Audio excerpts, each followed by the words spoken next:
I'm being funny muted. Hold on, you guys. Before I Tell them stories that don't go anywhere. You guys are gonna have a good build convo. He's funny muting In me. those days, Nichols. Respectfully, I am muting I'm being you funny muted. Hold on, you guys. Before I got on this phone call, it sounded like you guys were gonna have a talks over me. Gio, I'm gonna do that as long as he constantly talks over me. All right, Noah, you can't do that, bro. Do you want to have a real convo? I'm on a phone call and I need to go back to the call. So, can someone else mod this? Ricksky, are you there? Can somebody like mod this so that it's a good convo, or we should move on to something else? So hold on, let me unmute Noah. Can you guys do this? Dude, this is completely unfair, bro. This is you haven't been listening. It's completely unfair. I haven't been able to make a solid statement yet for the past 10, 15 minutes because I actually beat McToon in a debate and he's just getting salty and funny muting me. Quit cry like a bitch. He originally constantly talking over me. You won't stop talking over me like a little bitch. You constantly going. You got 10 minute monologue. You had a 10-minute monologue. You won't let me respond. You can't let me. This is because you won't let me respond because you know that I will exactly matching. I'm getting funny muted. Yeah, you're the one that were funny muting. You were the one that were constantly talking over me. You guys, stop. Yo, Gio, I tried to make my statement and end. Noah is incapable. Can I just make my statement? Can I just make my statement? Because it was clearly my turn to make a statement. So. Give me 5 P's for a quarter, you'd say. Look at this. Look at this. Now, where were we? Look at this, Gio. Look what's happening. Don't tie an onion to my belt. McToon, please stop with the soundboard. Cole, can I please say my statement while he's on mute? Just say it? No, somebody needs to mute and unmute both of you if you're going to do this, or we need to move on to something else. I don't know if someone wants to try to mod this. If Cole, can I just say my statement, bro? That's all I want to do. It's been complete. Like cover of not me being able to say my statement. So in the beginning, can we just reset? Can you guys reset? Can I please say my statement? I've been trying to say it for 15 minutes, bro. That's so frustrating and unfair that I can't say my statement after 15 minutes of trying, bro. How is that allowed on your server? Can I just say it? Can I just say it now and never? Can I just say my piece? Go ahead. Please. And if McToon can wait and then respond without soundboards and things, then we can carry on. I'm on a phone call though, so I can't really sit here and mod it. That's why I'm asking if anyone else in here wants to mod it. I'd be done in 30 seconds, but it's take 15 minutes, bro, because you're completely not understand the situation. Pinky, so please, I can call it fair. Can I? No, Pinky cannot call it fair. Give it to Pinky, bro. Can I just say the statement, bro? This is complete. I actually think Pinky would do a better job than this is complete gatekeeping, bro. So in the beginning,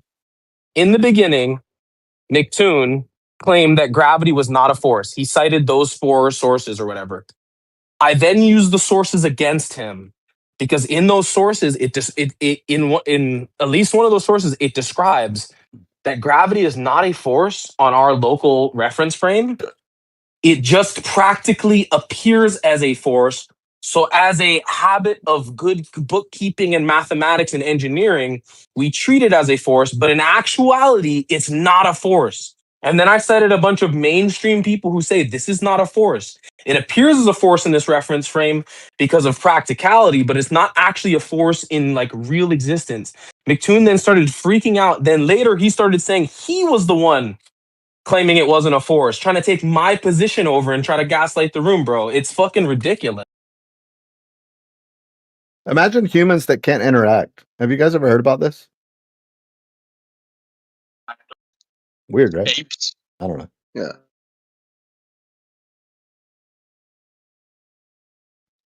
Okay, it sounds like Noah said something. MC Toon, did you want to respond with something substantive? Yeah, he supported everything I said. Thank you. No, he's lying because what I read said that gravity was not actually a force and that at the Newtonian limit, which is an approximation of reality, not actually reality, and only works in practicality, but doesn't tell you ontologically what it is. What I read out said that it wasn't actually a force, only appeared to be a force. Wait. Hold on. How the fact that it's a force is not actually ontologically a force. When you say it's not a force, does that imply that you're like appealing to the modern science? I thought you don't believe in modern science. I'm very confused. Okay, so tu quoque.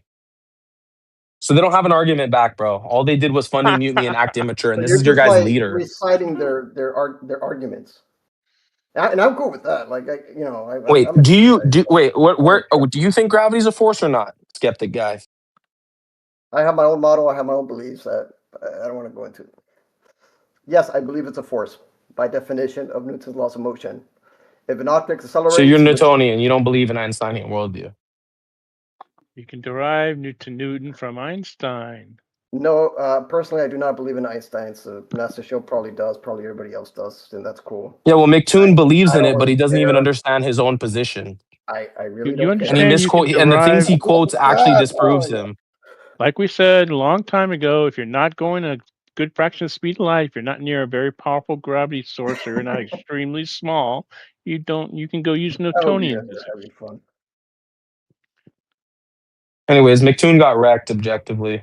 He did not. Had to resort. He That was basically so agreed unfair. with everything he said. Your sources back him up, as long as you're in a reference frame.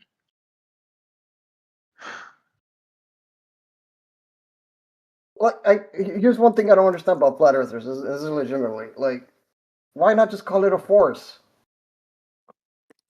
It's a very good reason that they can't accept it as a force, because if it's Just a force, call it a force. It doesn't mean that you're. Sorry. But mass attracts mass, which will cause a large collection of mass to collapse into a sphere. So flat Earth would collapse into a sphere. That's why it has to be rejected before investigation. No, that's also not true. We can have We can have a downward force going towards the bottom of a plane. So that's just patently false. No, and you missed the whole point. Don't understand your own paradigm, because in your own paradigm, stop funny muting me. Because in your own paradigm, gravity is not a force. Gravity is not a force in your own paradigm. My paradigm, I can have gravity as a force, but the force being something pushing objects to the ground, not towards the center of a ball. Yeah, the problem is you have to start talking about the potato radius at this point. Yeah. Yeah, we're all cooked. You're all cooked. Okay. No, the potato radius. You're done. 2 to 300 McToon's done, especially. So skeptic guy was asking a question. All right, Noah, sit down. Skeptic guy, here's what happens. Listen, you don't think gravity's Noah, you think gravity's Noah, have a force, seat. bro. Have a You're seat, cooked. Noah. I'm having a conversation with skeptic guy. Noah, shh, quiet. Sit down. You're cooked. Sit down, Noah.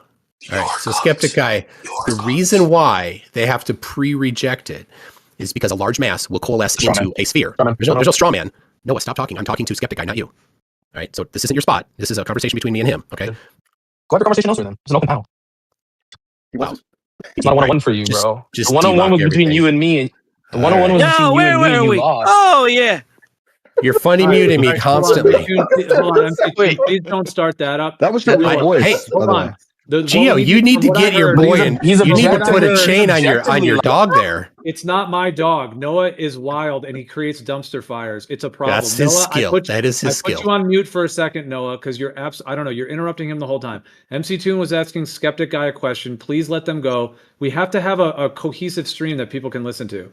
And I might give Coco a temporary mod role, and she's going to get you guys. So she's going to mod you guys. Oh, Gio, I want to clarify. Thank you.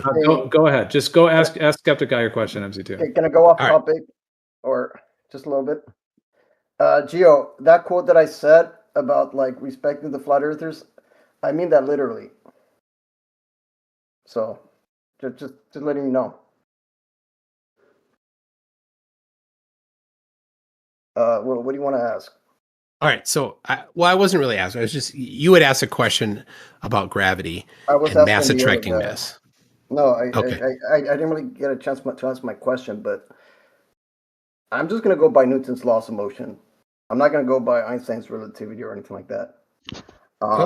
And that's okay, because for regular usage, that's all you need.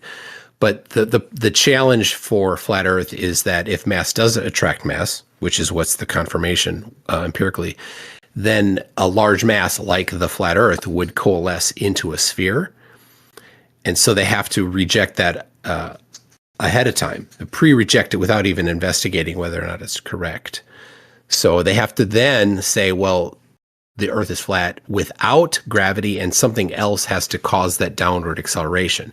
but they've never produced anything that actually, answers the 9.8 meters per second squared approximate downward acceleration. All right. I really don't. This always leads to like mass attracts mass and Einstein's relativity, but why not just keep it simple and say that there is an acceleration that's causing there is a force that's causing an object to accelerate at 9.8 close to the ground, lower when you go up higher in altitude. Those are like just mere facts. There is an acceleration. Yeah. So why not just call it a force and just be done with it? Even if you believe the Earth is flat, it doesn't contradict the model just by calling it a force. That's what I don't understand about flat earthers. They want to dismiss it, that say that it's not force, and then they quote Einstein, but I don't get that. Just say it's a force and just move on. What causes the acceleration, that's a different story.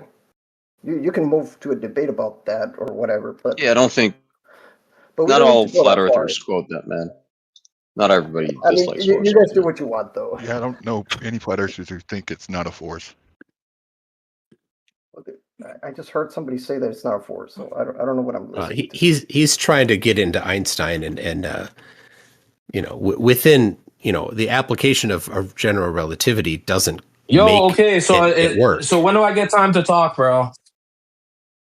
Go ahead. So McToon's original statement was that gravity was not a force. It was then shown in his own textbook that gravity is not a force, and that it's only said to be a force as a practicality for doing calculations, but not ontologically actually a force. I agree. He then just tried to gaslight the room to say that was his position when it never was. It always was my position. Yeah, you're a liar. You're an absolute. You're a bald-faced I've read liar. all 4 of my citations. You're an absolute I haven't read any. Yeah, I just did, bro. You're an absolute bald-faced liar. You said gravity's not a force. You said gravity was a force. For now, you to claim that your position is that gravity's not a force, but just practically we can treat it like a force in certain reference frames, was not your original position. You are moving the goalpost. You are a liar. You lost the debate. Except my original position was not what you stated. You are a liar. Your exact statement was that gravity was a force. No, not at all. Yes, it is. It has literally happened in the live stream. I'll state it again. Anyone who wants the truth, I'll state it again if you'll let me. If you not talk over me, if you want to constantly talk over me, I'll be happy to state my exact statement. You are over talking me. Why is it that you won't let me restate my exact thing? Again, why is it that you won't let me do that? I'm gonna start tagging Gio. Why won't you let me restate? You say I said something, but I didn't say that. She's running. Hold on. Coco's running the game. Noah. Coco's running the game. I'm modding now. Please don't Gio, this is completely unfair. It was completely not his time to talk. And I was going to be done in 5 seconds. All right, just He's doing this on purpose. He's doing this on purpose so I can't get... Stop for a moment, okay? You can't just bulldoze and keep talking. Okay. I'm on a phone call. There doesn't seem to be any other mods here. We want to have a cohesive live stream. I gave Coco a guest mod role. She is going to mod. Please don't do excessive muting or anything. Noah, please chill. And if you need, this is complete. Can I just make my statement, bro? Go ahead. I'm gonna make my statement and dip out, bro, because this is the most unfair moderating I've seen on this server in a long time. But originally, this is the statement. Just let me say the statement, bro, because I haven't been able to say shit at all. Hang on. Earlier. Okay, no, wait. If anyone actually, please be quiet. Please be quiet. I'm gonna say my piece and I'm gonna leave because this is clearly not fair. If anyone wants to know the truth, they can go back 30 minutes in live stream and they can hear McToon make his original claim that gravity's not a force, and then me correcting him. Saying that gravity is a force, and then me correcting him and saying, no, that is not a force. It is just appearing as a force on a local scale, and then him disagree with it. Anyone can go back and hear it. But this guy's cooked. This guy's cooked, and this is completely unfair moderation since then. Thank you. Noah, you've told us. To this, Jesus Christ. Yeah. By the way, just for the record, there was absolutely no unfair moderation. Please, everyone, stop for a sec. I was temporarily muting him because he was nonstop dominating, talking, insulting, and over talking. That was, just for the record, that was not unfair at all. The only thing is that if it was that wild, you would have had to have a mod that could like mute and unmute and let each person go back and forth. But he was being uncharitable to the mic time and what's needed to have a back and forth. So, all right, let's carry on. I guess he left. So. Yeah, if you're sticking to the position. Oh, did the baby leave? Okay, sorry. God damn it! I wanted to respond to him. Well, if you're sticking to the position of mainstream science or modern science, yeah, most of them would say that gravity is not a force, or it's not a Einstein's force, or it's not a Newtonian's force, or something along those lines. So ontologically. I read this somewhere in the fucking AI. I'm not. Fuck. Yeah. Yeah. And I don't disagree with any of those things actually. Ontologically, which is, not really the application within our reference frame. But what he didn't want me to restate is that within our reference frame, gravity is a force. So there's a big caveat there. And he leaves that out when he tries to quote me.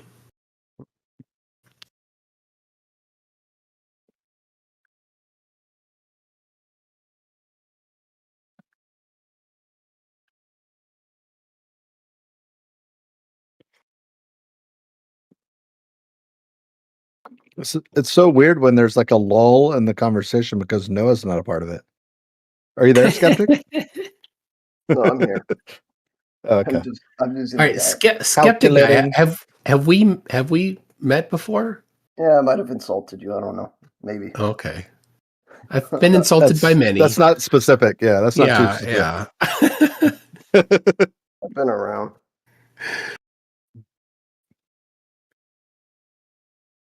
So basically, what it comes down to is a discussion about definitions of what gravity is. I mean, we see the effect, test the effect.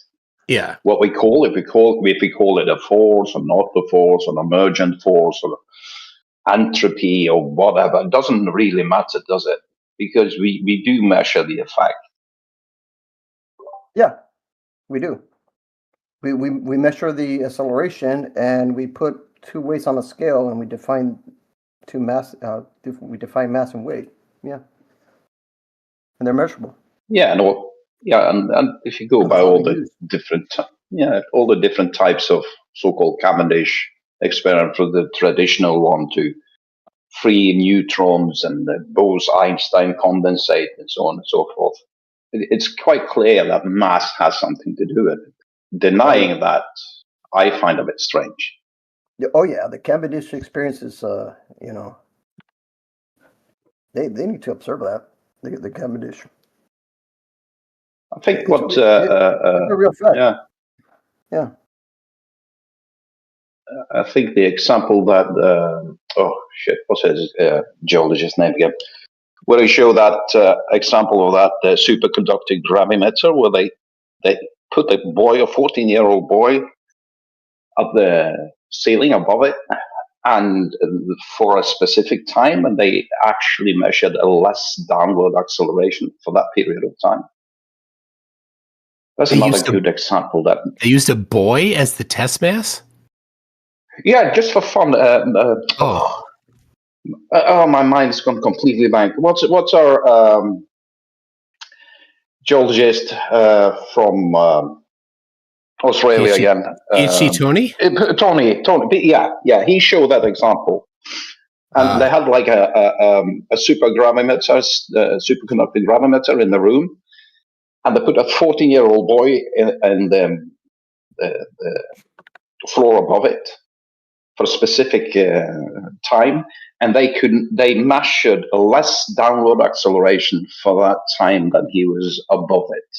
And as he moved away, it went back to the original one, which shows, yes, mass do have an effect on these things. Yeah.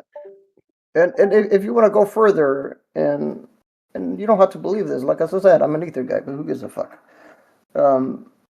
mass and energy and space-time objects move along the curved geometry. What looks like a force is really just motion along a curved path. This is just from the AI. Or something to do with the warping of space-time, right? Like, mass warps space and objects fall around it or something. Is that about correct? Whatever Einstein's relativity is. Yeah, it's by the curved space-time and geodesics and all that. Yeah. Yeah. So when somebody says it's not a force, they're referring specifically to general relativity. That's what they mean. Unless they're a flat earther, and then unless they're flat earthers. They're not referring to anything. But I mean, as long as we do understand that mass has an effect on other masses. Oh yeah. What we call it doesn't matter, does it? But that would be a problem but if they do agree on that, and if they go with flat Earth, and gravity is due to mass, well, it would depend on where like if you go by the Gleason map, if you were towards the Antarctica, you would have most of the mass towards the north. So the vector of gravity then will point towards the north, wouldn't it?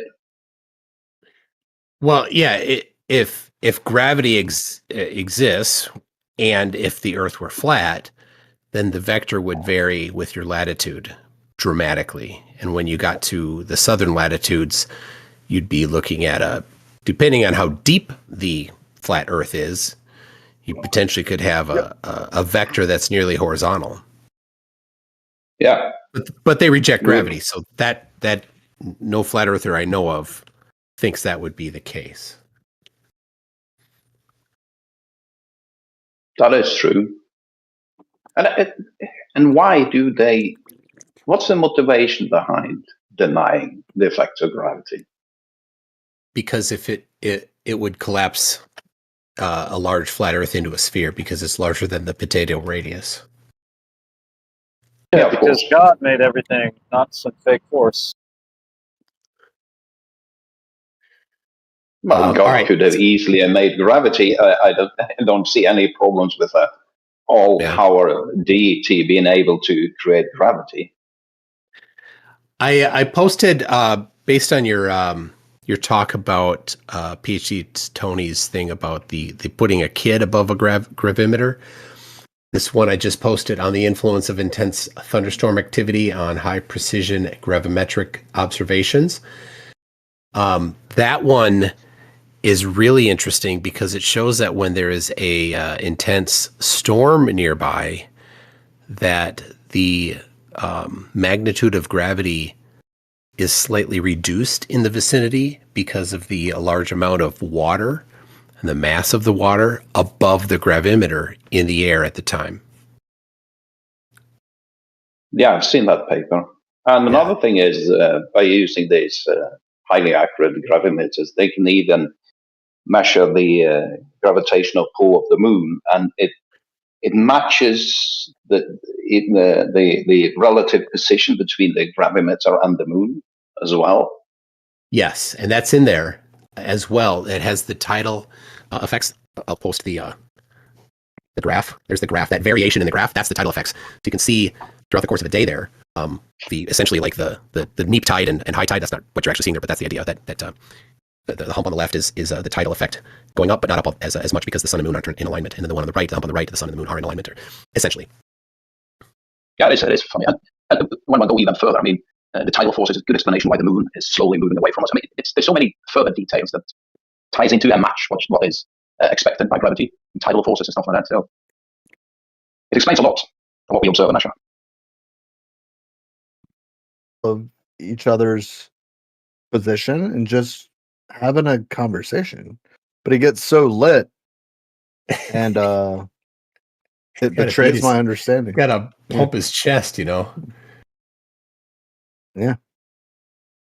I'm sure I'm biased with my statement, but people can back me up or they can tell me I'm fucking wrong. I just feel like it was Gio said it really well in a text statement, and I support that fully. Stefan Mudd, what's up, bro? I don't know if Demok, are you still there? Have you gotten Fuck. Has the sedative set in? Don't. He needs more Xanax. Quite well, yeah. Pretty sure. I don't even know what. Yeah. Didn't he say he was going to create a flat Earth model that was accurate and worked?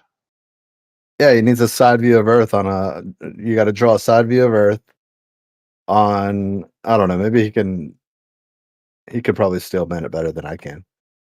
If Harold was here, Harold knows the argument backwards and forwards, I think. Wes has a pretty good idea. Who's Harold? Arnold. Arnold. I call him Harold You with an said N. Harold. Yeah. Harold with an N. Yeah, and I've asked Demok to clarify on a few times, and then it got lit real quick. But my most clarify. It's so funny. He's so funny. He's just a random word generator. You know what's funny though is I did look up. So Demok explanation for him. Demok did make a positive assertion when I asked him to clarify one time about he had a slip showing. It was odd. I actually made a note of it and I asked Claude, right? I reached out to AI and I said, "Yo, what's this guy talking about?" So he wanted to take a picture of the ISS from an airplane through the roof. I literally sent the prompt. Yeah, you were a part of that. And Red's rhetoric. When he wasn't laughing, he was silent for the most part. But he did add a few comments by the end of his interaction with Demok about how absurd the proposition of taking a picture of the ISS through a commercial air jet. Well, I mean, obviously, it's not going to have a roof, right? Like, and you're not. Yeah. I mean, like, bro, it's like a second. What jets have roofs? It's going to be a real. Yeah, it's got to be you got to be on a private jet most likely, and you got to really work on your timing. You got to really know what's going on. So, but it was funny because I asked it, and it's like, in theory, this is possible, and I can like lay it out for you. And I actually sent this to Demok like the day after I researched it, which was the day after he proposed it. And I said, "What do you think about this?" I never got a response. I'm happy to I think reification is the wrong word because I've got that's not the right word. Got Witsit on the brain. I'm happy to restate my my AI position and see if he'd be okay with that and if that's actually what he means. I don't know. Maybe he's listening. Maybe he's not. Maybe he's watching Mean Girls 2 for the third time. I don't know what he's doing, but who knows? Is he a big Mean Girls fan, you think? I mean, real quick, I'm in and out. I'm at work, but I've been listening. And what's up, plenty of flat earthers accept the effect of gravity. We just don't accept the cause. Obviously, gravitation is a real phenomena, a natural observed phenomena. What we deny is what you guys call the bending and warping of space-time being the cause of it, or mass attracting mass being the cause of it. So what is the cause of it? We all know that, yeah. What is the cause then? Well, this is the thing. You guys are going to press us to see what the cause is? Of course. I'm not entirely sure what the cause is, right? But I don't have, like what Witsit says, right? There's plenty of reasons, but hold on, dude. Before we get into all that, can I get in for a second, dude? Can I talk without you pressing me on the witness stand? Is that possible? Maybe. We'll see. Because I want to clarify that if you're rational, we all agree that there's this natural phenomena of things falling to the ground that you guys call gravity. Nobody denies that, right? He's saying that most of us deny it because it would collapse our model because, gravity attracts mass into a ball. No, dude, that's just straight up rhetoric. Originally, even in your own model, right, we have electrostatic forces that cause mass to coalesce, correct? No. So what is the primary force before gravity takes over that causes mass to coalesce? Nothing. There's nothing that causes all mass to coalesce. Electrostatics are opposites attract and similars repel. So you can't just take a clump of mass and then have them coalesce together, because opposites attract. But as soon as you get a bunch of opposites together, you just get a big neutral blob there, which won't attract anything. I urge you to reevaluate your own position in your model, because if you guys subscribe to your timelines in the Big Bang, how everything came forth through a some type of explosion at the beginning of time that you guys call a singularity, right? Initially, you had electrostatic forces that caused mass to coalesce into an accretion, accretion disk. Not a sphere, not a ball, not a geoid. He doesn't understand what an right? accretion disk is. An accretion disk. He's not even pronouncing it right. That's part of the globe model. Lion, do you not understand that the accretion disk is a globe model proposition? No fucking shit, dude. I just said, did you hear what I said? The singularity. of it I don't is believe mass. in this Big Bang theory. I don't believe in the singularity at the beginning of time, right? Where you have this hole in the fabric of space and time, How do you think planets were in the formed? fabric of space and time, this infinitesimal point of infinite Do you density, think God infinite just mass. pointed and said, "Let there be Earth"? I'm asking you if you know your own model. I'm trying to cut your short. So I don't need your rhetoric, dude. Keep track. You can Keep say track yes or of no, your own and then I'll know where to paradigm, go. dude. Wait So a second. in your own paradigm, initially the primary force was oh my God. Question, let him respond. I wasn't done. I wasn't done. Yeah, but There's a I got 5 combination. guys attacking me. I wasn't even done. Correcting you. There is a combination between, hang on, in nebulas, like formation of new stars and accretion, there is a combination of electrostatics and gravity. It's not just one or the other, it's both. Oh my God, no fucking shit.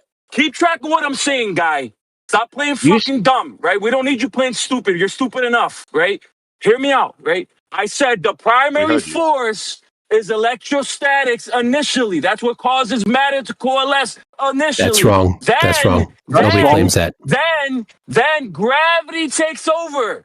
Gravity is a secondary force, right? Nobody claims that. Yes, that's your model. That's your model, No, dude. it's not. That's not. No, it's not. The model was the uneven distribution of mass, which creates gravity, and a combination of that and electrostatics between the gas in the universe. That's it. It's still the same model for new stars being created in big nebulas out in the space today. That's the globe model. Okay, again, before gravity takes over, you need a significant amount of mass coalesced. Correct? No, all you need is a bit of uneven density of mass. That's all, and then you already had a weak. Then you already have an area where gravity is stronger than the rest of the area.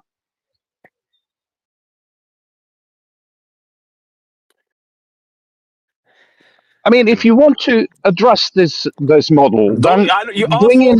But you're probably right now typing away and asking AI, dude, because you guys are all fucking retards. I knew this before, and I'm out walking my dog. I don't need any fucking AI. I'm driving a semi, bro. I don't need any of this shit. I already know your fucking model. You guys think we came out of a fucking black hole at the beginning of time, known as a singularity?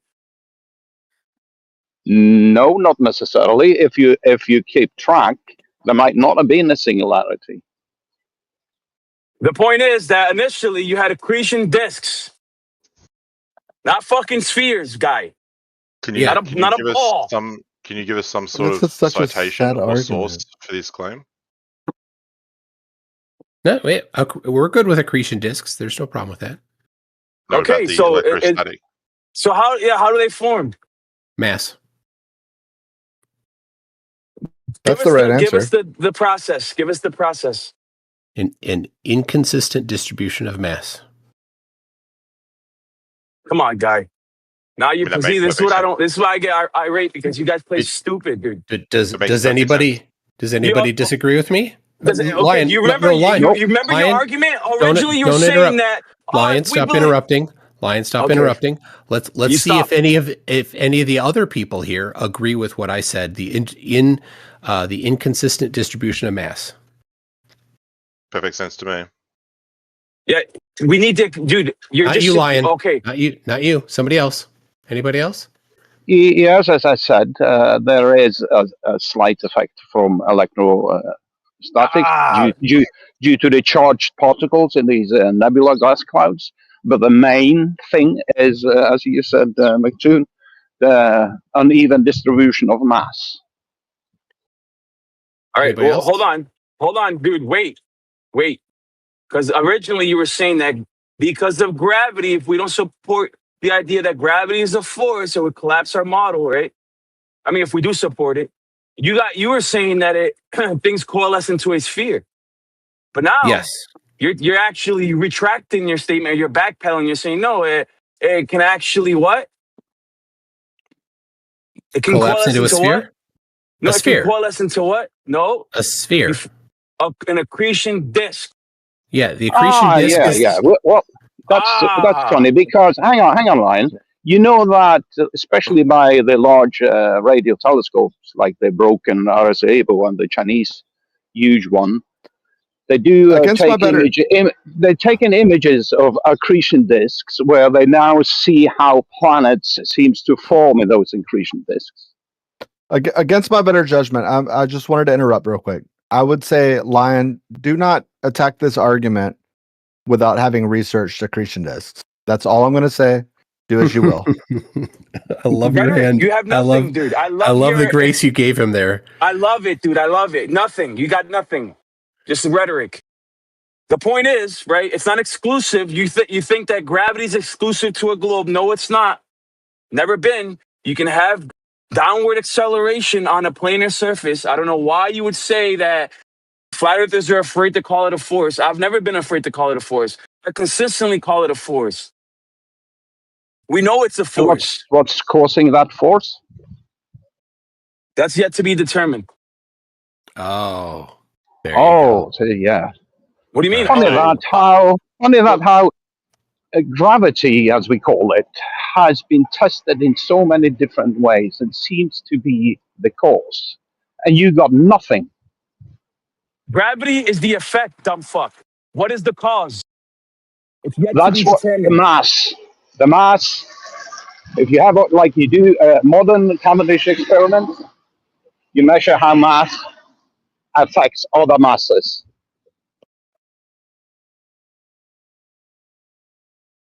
So what causes mass to attract mass? Mass? Is that your answer? That's begging the question. No, it's not. No, it's like saying what causes the wind to blow. Yeah, what causes the wind to blow? The wind? It's a you phenomenon. Fucking idiot. No, it's a phenomenon. What causes mass to attract mass? Mass? It's a property of the mass. That's the cause? It's a property That's a description of the mass. It is a property. So this is the thing, right? We know that gravity is a force. Why? Because we have kinetic forces multiplied, right? So when things fall to the ground, right? When they hit the ground with kinetic impact. And that impact can be multiplied depending on the height that you drop the object from. Okay. Yes, because of the acceleration of mass increases the kinetic energy of the mass. The faster it moves. That's no surprise. Yeah, I know that. So we know observably that things when they hit the ground from higher elevations, they hit the ground with greater kinetic energy, kinetic force. So therefore, there's a force behind the object that's pressing down on the object when it hits the earth at accelerated rates. Now people will claim, well, there's no actual force there because accelerometers don't pick up any G's. So therefore, there's no force. They had to deny observations of things hitting the ground with increased impact and say that there's no force. So where's that energy coming from? Yeah. Do you agree that acceleration requires a force, a continuous force? Yes, that's my point, dude. And what's causing objects to accelerate downward? It's yet to be determined. The exact cause of gravity is yet to be determined. Okay, so no Cavendish experiments, even by single neutrons. No, bro. Listen, hang on, let me finish. None of these measurements and experiments done thousands upon thousands of times give us no idea what's causing this phenomenon. Listen, dude, even if I granted you, right, that the Cavendish experiment, you observed masses moving towards each other, that's a little golf clap, dude. So what? You got masses moving towards each other. What is the cause of that? It doesn't really matter in that respect. We know that if in the Cavendish experiment, the higher the mass, the heavier the mass used, the stronger this attraction is. Even if I granted you that, right? Even if I told you, okay, that's actually happening, right? And the smaller mass is moving towards the bigger mass. What is causing that mechanistically? What is causing that? Einstein says it's the bending and warping of space-time is the cause. The curvature of space-time is causing masses to move towards each other. And that's one possibility. What's the other? What else?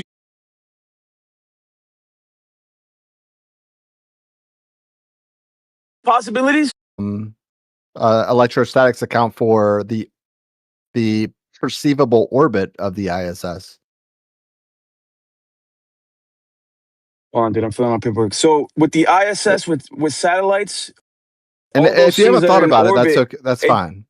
It doesn't require mass attracted mass, and it doesn't require this bending and warping of space-time to have things in a circuit moving around on the top of the Kármán line, dude.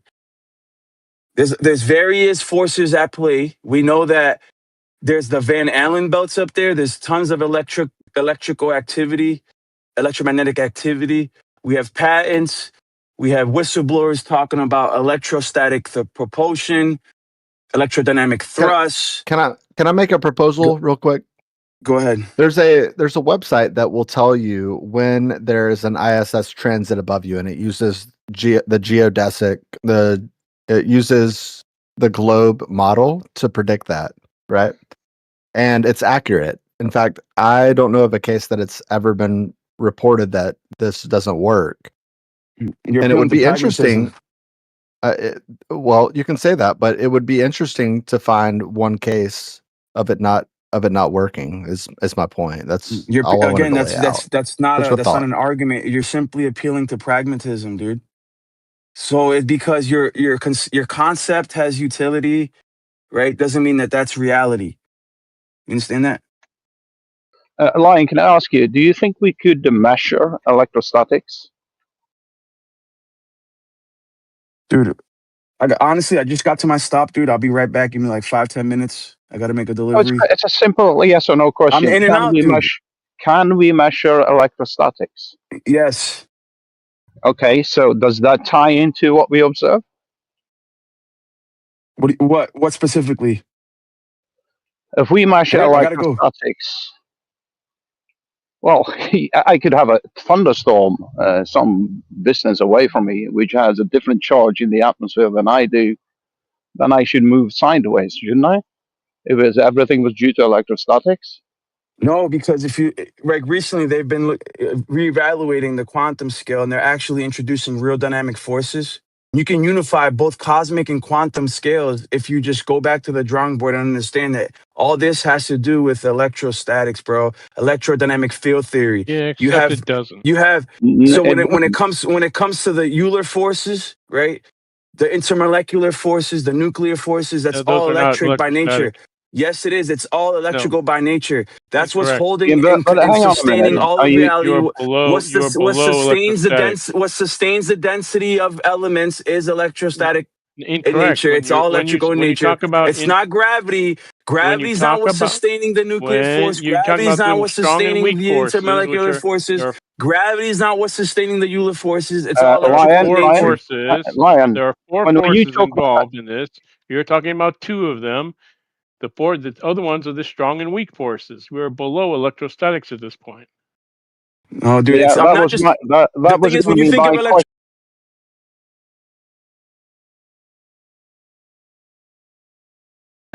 Yeah, when you think of hold on, dude. Lion, When you hang think, on a hold on, I minute, gotta go, hang dude. I'm on. answering NASA Shield, dude. Yeah, but I was My gosh, just dude. going to ask the same question. When I'm you out, talk dude. about I'm done, dude. I electrostatic, can't. I'm out. I'm out. are you talking about the You're strong below and the the weak level of force? electrons. I gotta go. You're below the level of electrons. You're below the level. Strong and weak forces are not electrostatic. They're similar to electrostatic, but they are not. The strong force actually keeps together positive things. We don't know why, but it does. Okay, he had to go do his delivery, so please, anyone else speak. This is the problem when people have a little bit of knowledge and don't understand that they're just totally wrong. Yes, but if he yells louder, he's going to win. That's correct. That's his philosophy. Hard goon. He's really dedicated, that's for sure. But I totally agree. Just cherry pick one piece of the whole does not conform to your claims. Like you said, the weak and strong force inside in the nucleus and so on, and then you have what we normally talk about electrostatics, is the different charge between surfaces. This is Ken Wheeler. Oh God, is it? Oh, yeah, that guy. Jesus Christ. Yeah, this is Ken Wheeler / Witsit. That everything's electrostatic, and gravity is electrostatic too, apparently. And what kind of electrostatic are they talking about? As you mentioned, strong and weak force, or is it the electrostatic between surfaces? Well, the interesting part is that they talk about electrostatics and things that are generally not charged. Like.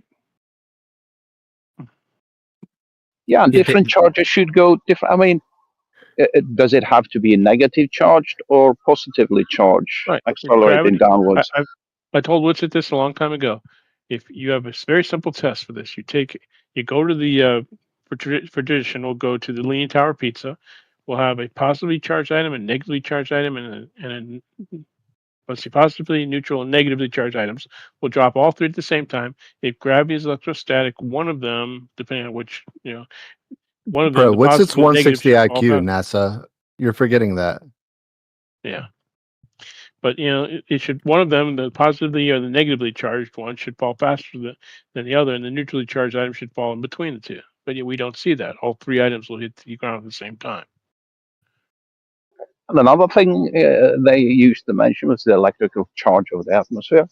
There's another problem for them, as it can change from 60 to 600 volts during the year. So then we should have. They talk about the voltage, but they forget that there's like no amperage. It's like the Van de Graaff generator. A Van de Graaff generator has a ton of voltage, but it's no amperage. That is true. Again, pick up one tiny piece of the whole and claim that's causing it.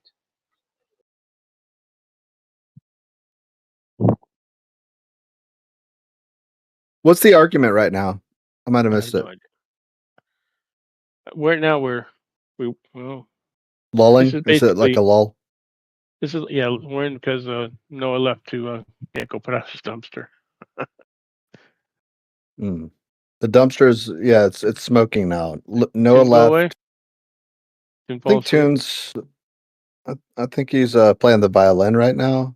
He does that usually on Monday nights. Yeah, that's the there he violin is. time. Okay. Yep. It's 3 a.m. here in the Tiny East Coast. violin. I should be asleep.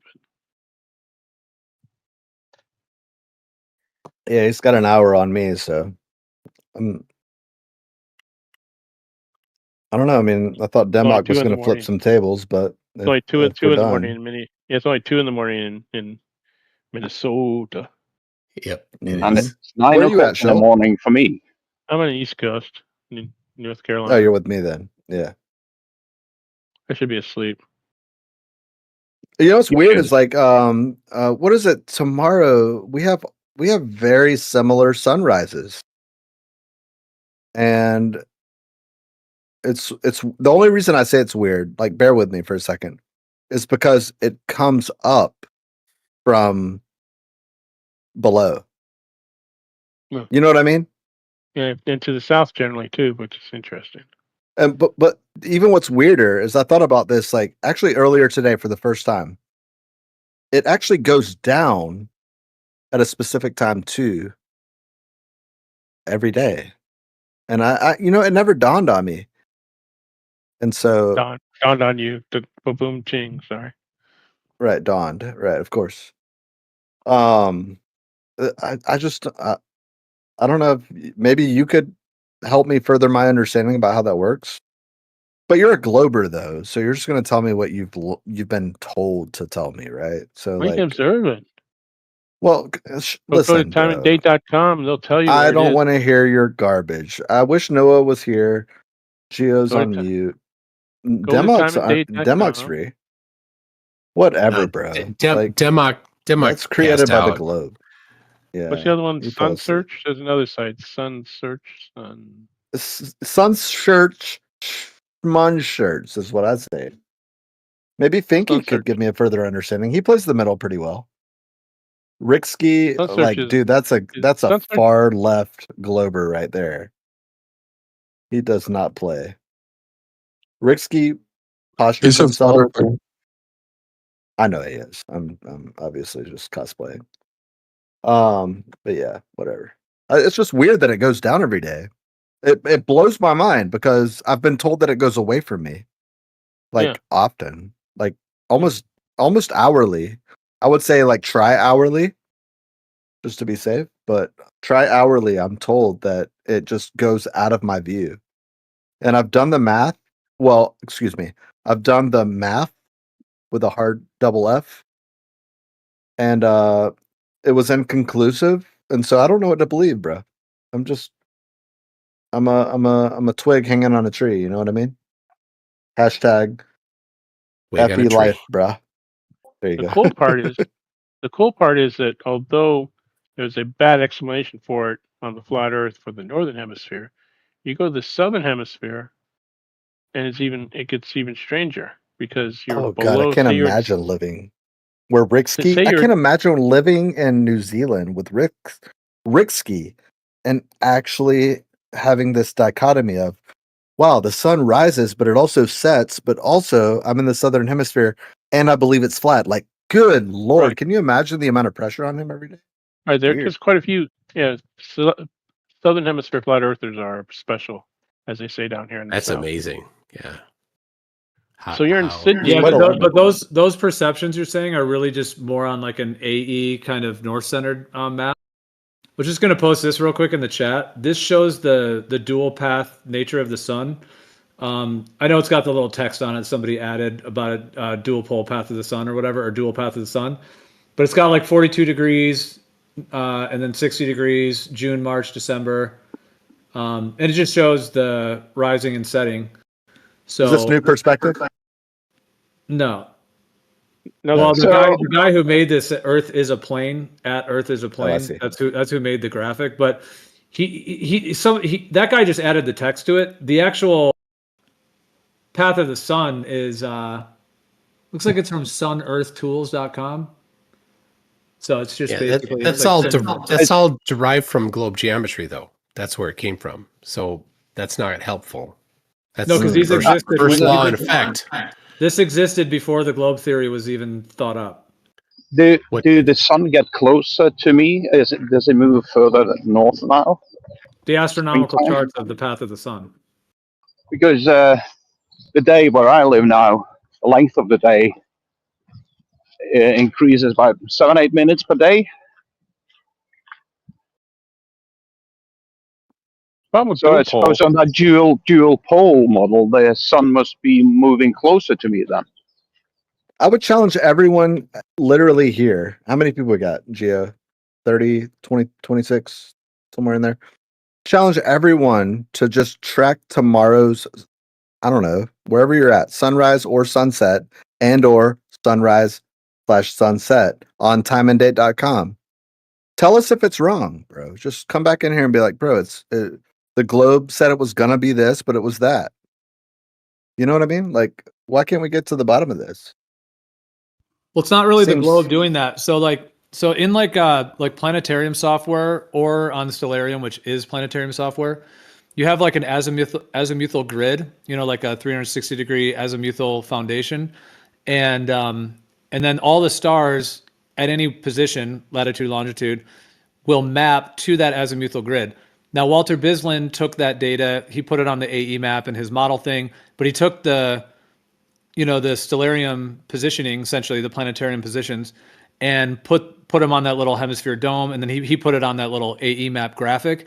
But even if you disregard the AE map, just having that on a plane, so what that means is that all of the stars, I mean, the nature of what the sky is a whole nother component, but the positions of them map to a bunch of azimuthal grids, which are planar, meaning you could add 1, 2, 3, 4, hundreds of them, and that's why on the Walter Bislin thing you can move it around because it's all coplanar. The azimuthal grids at the floor, at the base of it, of the hemisphere kind of thing, are all coplanar.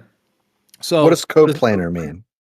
All of those azimuthal grids are all planar, and therefore if you add them all up together, me where I'm at, you where you're at, everybody where they're at right now, we would all have an azimuthal grid and we would have a map of the sky. If we added all of our azimuthal grids together, you would have many, many planar azimuthal grids. So multiplanar. You forget the part. All I'm saying here is that the stars fit on planar foundations. Now we could get into more like how is it? But it's a local plane, Gio. I'll pass the mic. But I would challenge you in that what you said, basically you asserted something that I agree with, in that it is a local plane. And I mean, we can draw the line at whatever, mileage or kilometers, but the fact is that, yeah, over the course of several, let's just call it 100 miles, it's essentially like it's flat.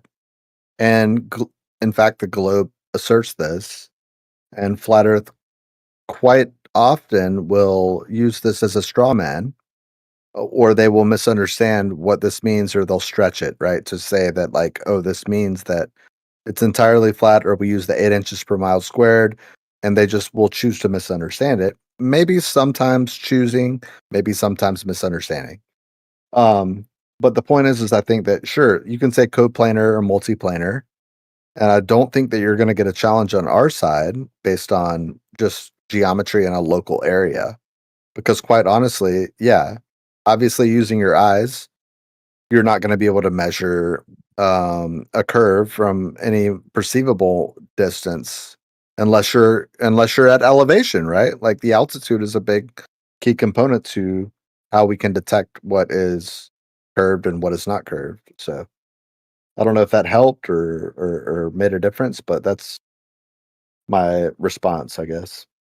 Yeah, no, I hear you. I mean, the curvature amount on the globe is minimal within local distances. Obviously, if you're talking about 8 inches per mile, it's pretty minimal. So I hear you on that. I mean, technically, the way the globe describes it is these azimuthal grids I was talking about. Just like a planar azimuthal grid and then a hemispherical dome, basically like a planetarium. The globe model takes those azimuthal grid positions with the sky and essentially places them around a sphere, meaning that if you were in the center of the planetarium, one way to do it is all coplanar. Like all the planetariums would be all coplanar. The azimuthal, the floor of it would all be coplanar.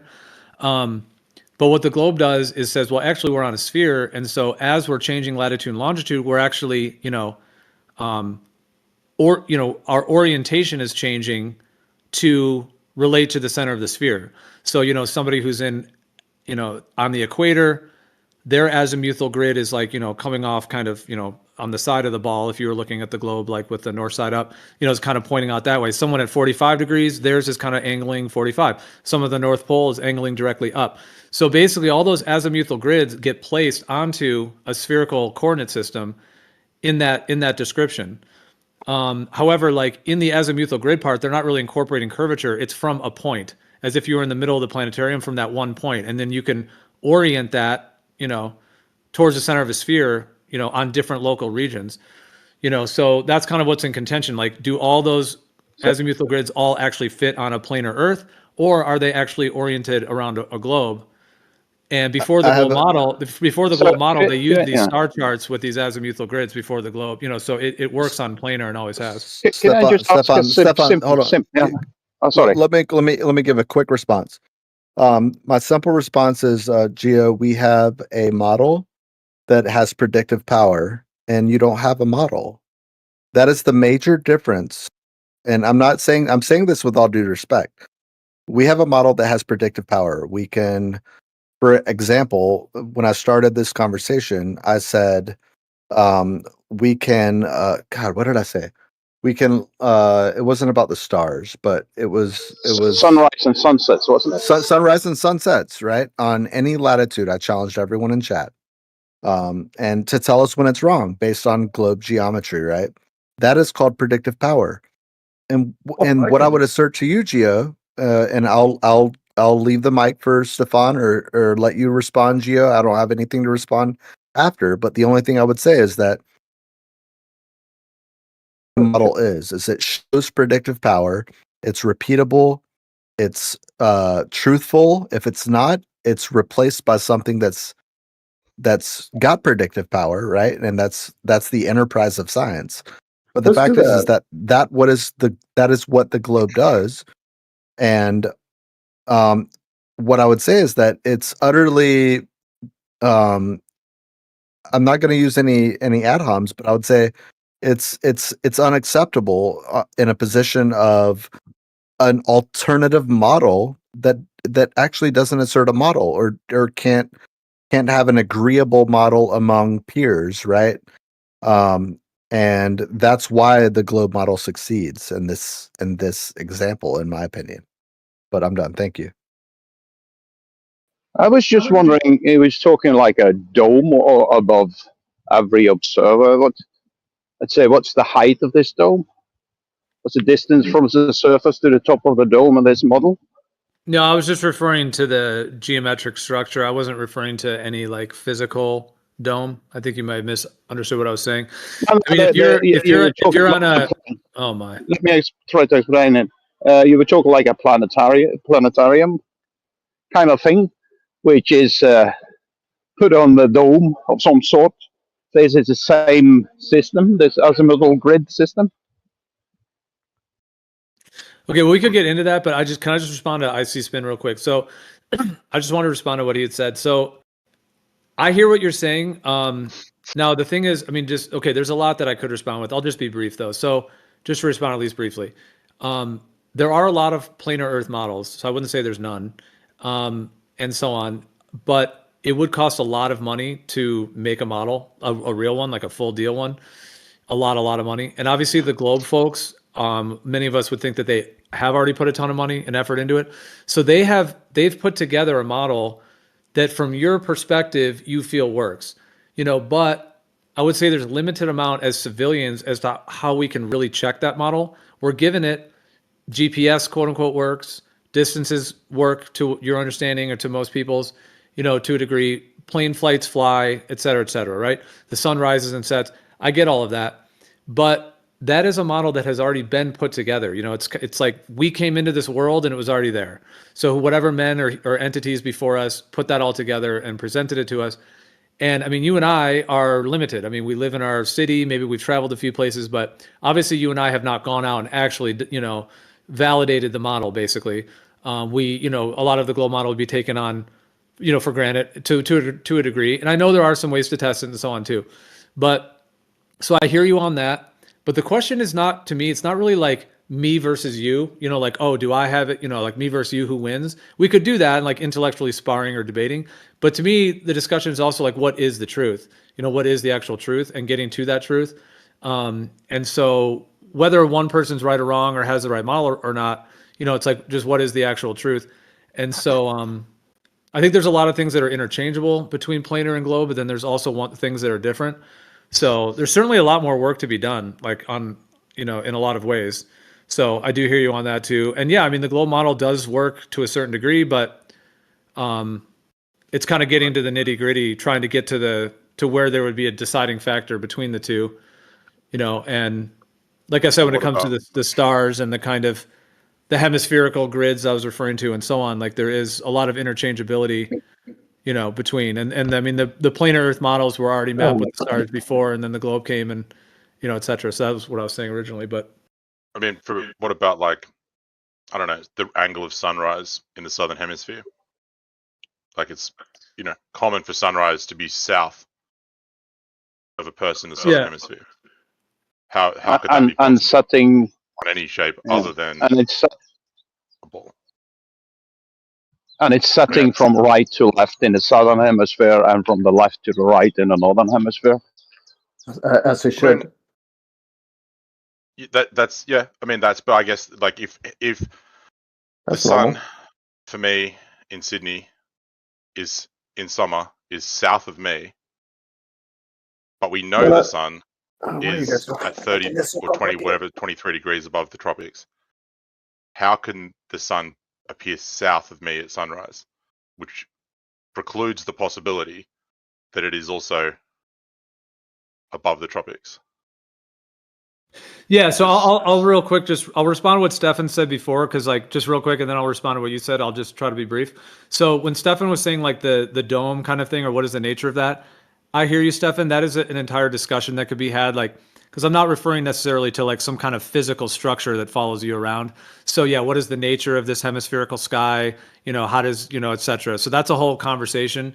I was just using that wording, or like the hemisphere, or like the word dome, just to describe, a 180 degree region above your head, basically above the ground, all around you. So, but we could get into, all of that if we wanted. But in terms of the sun that you mentioned, I understand the issue. This has always been an issue with the AE Gleason's map. This has always been the sun rising south of east in the southern summer and setting south of west, and also the stars moving straight on the equator during the equinox, and at the equator in general, the stars, and also when the sun's there. So these have been issues and incompatibilities with that Gleason's AE map, for years, and even way before TFE or any of this other stuff recently.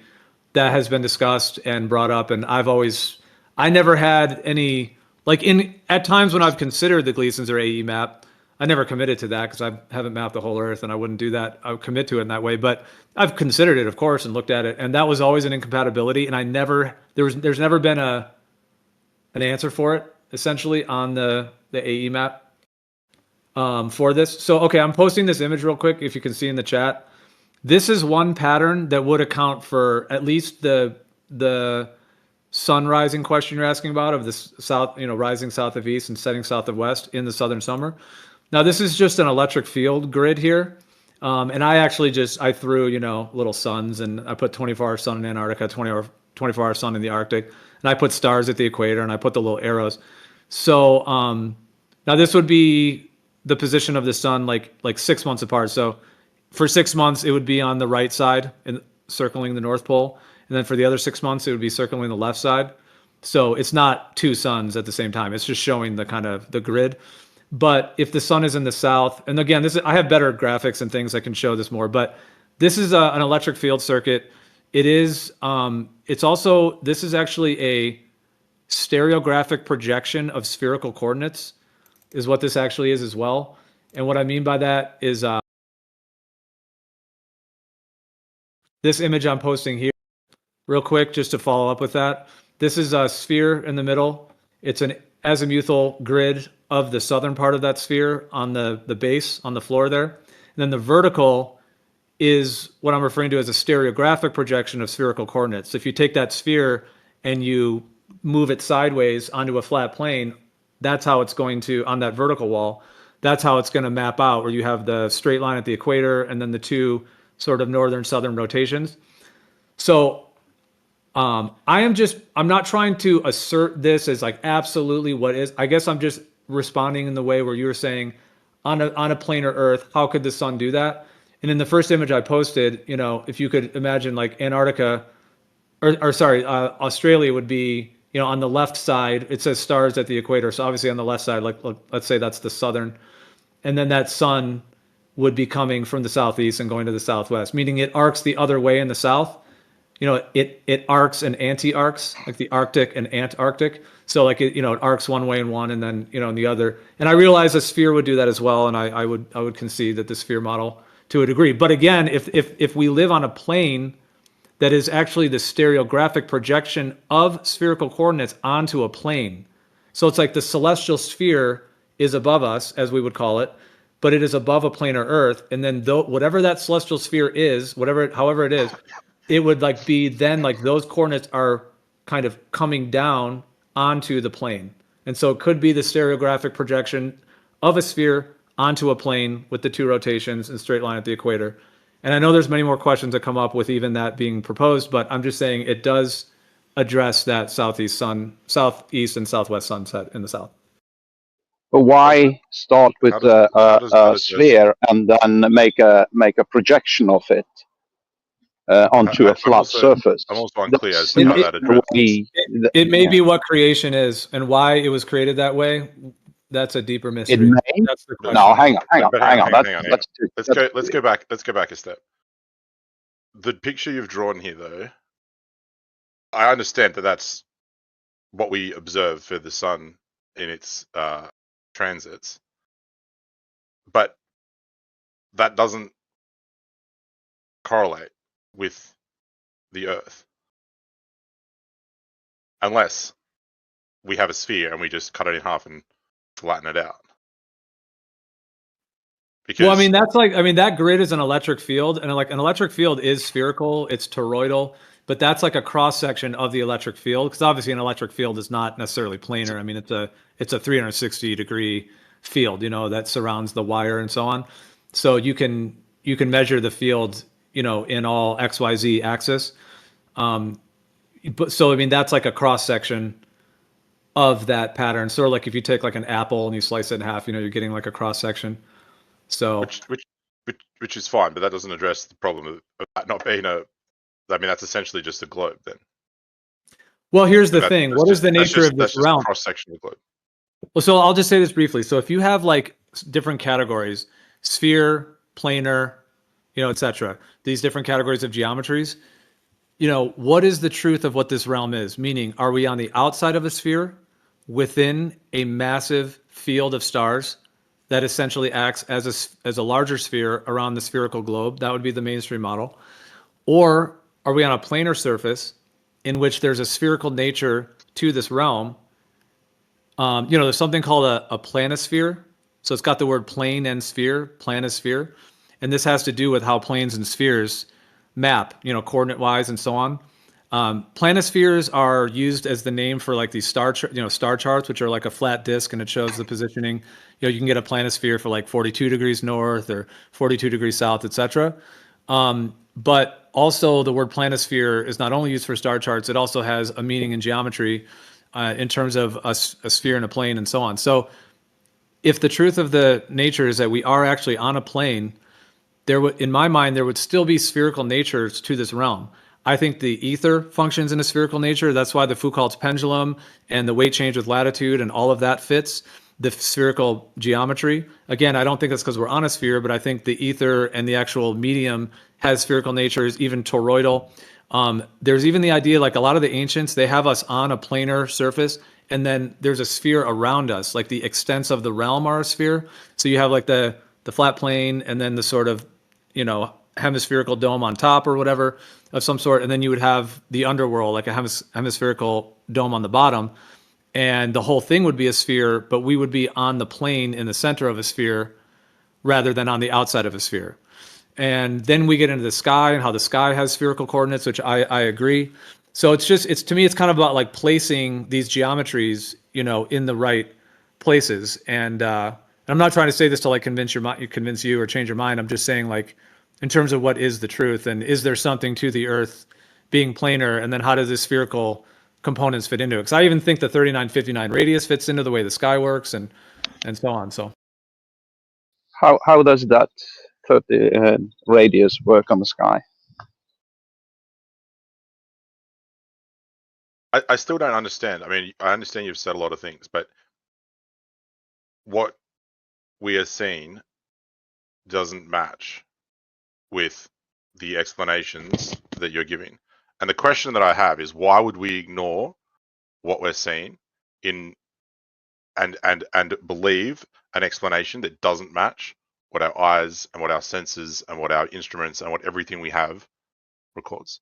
It doesn't make sense. There's no reason to believe in all these additional things that are not measured or observed or tested or anything, even if they may work. And you could say, oh, we're in a upside down ice cream cone that's shaped like a Pokemon. It doesn't matter, because why would you believe that when there is no evidence that we have, no measurements, no observations that say that that is the exclusive or most obvious or any explanation we have? I don't see how that is in any way convincing of anything. okay, well, I It's mean, just to a respond, possibility. I mean, hold on. What you claimed, what you said there, though, to me, it was a bit generalized. It was a little bit vague.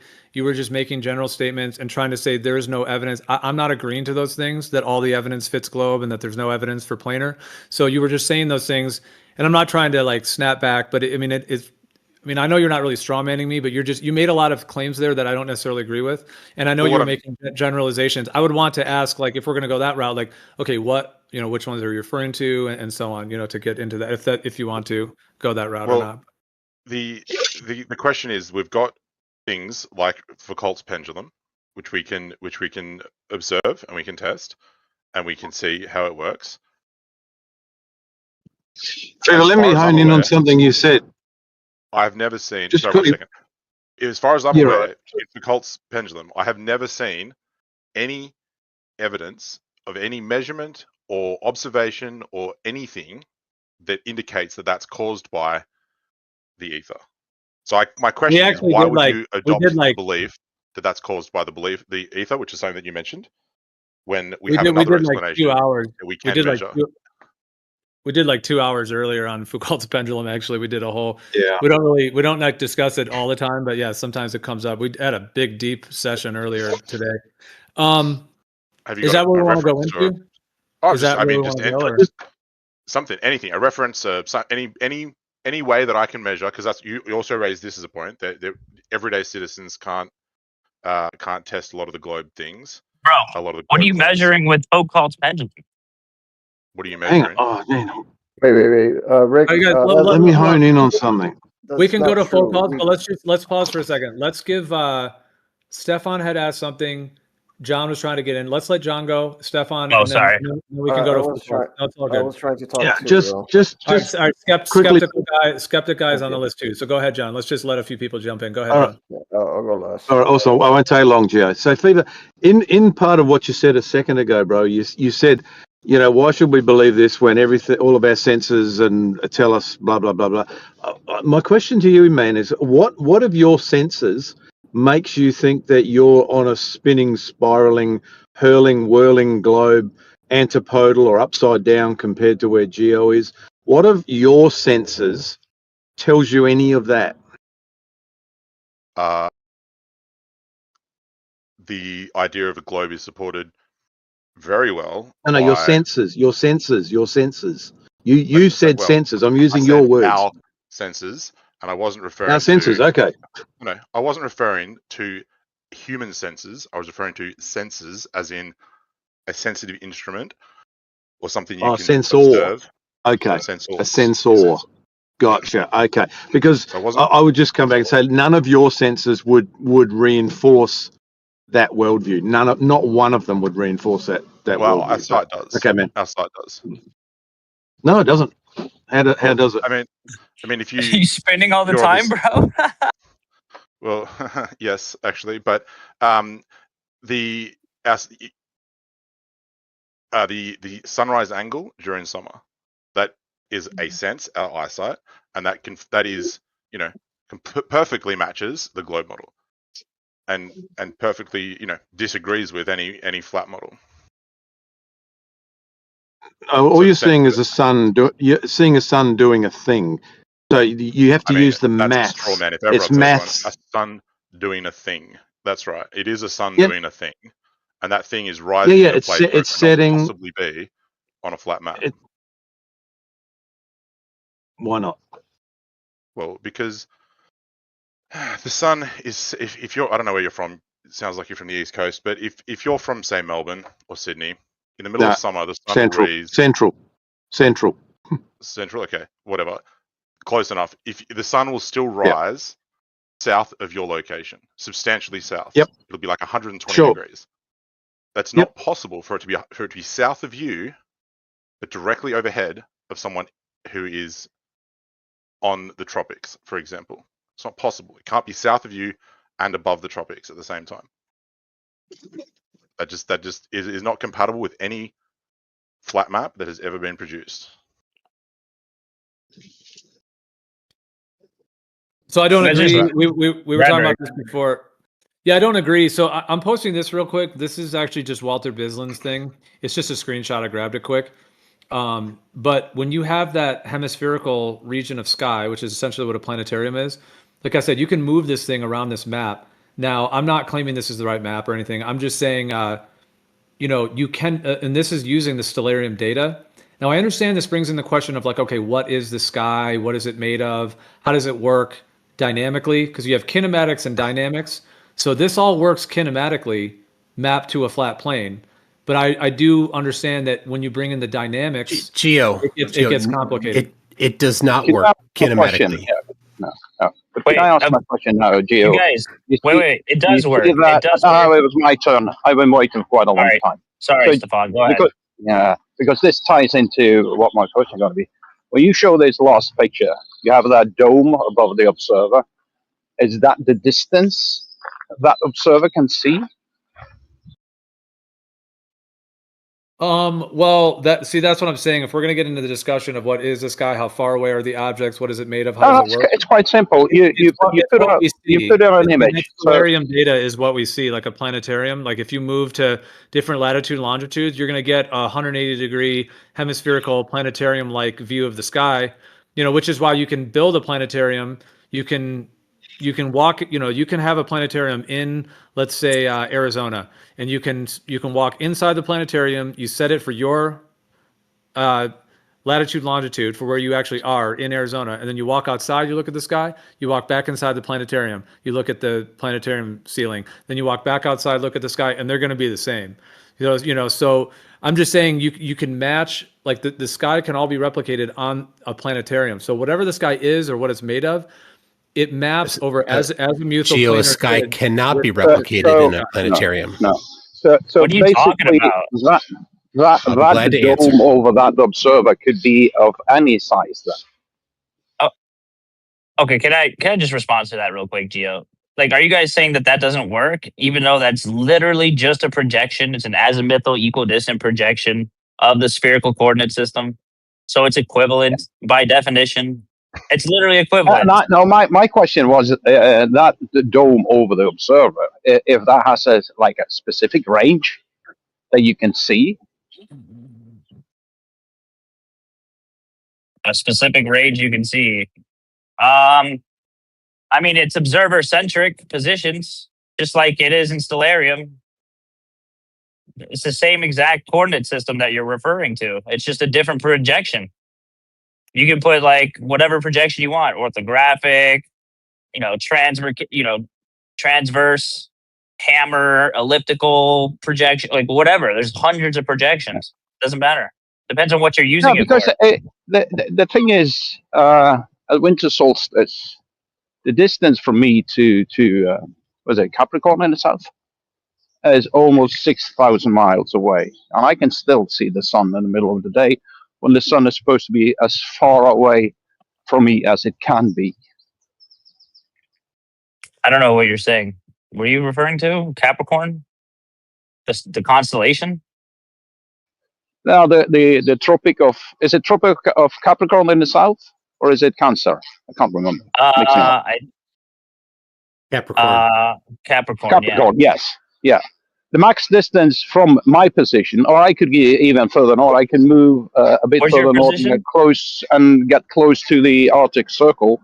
Just south of the Arctic Circle, at winter solstice, I can still see the sun, and at that time, the distance from me to the Tropic of Capricorn is close to 6,000 miles. Wait. So you can see the sun, and you're how far away from Tropic of Capricorn? Close to about 5,900 miles. 5,900 miles. Okay.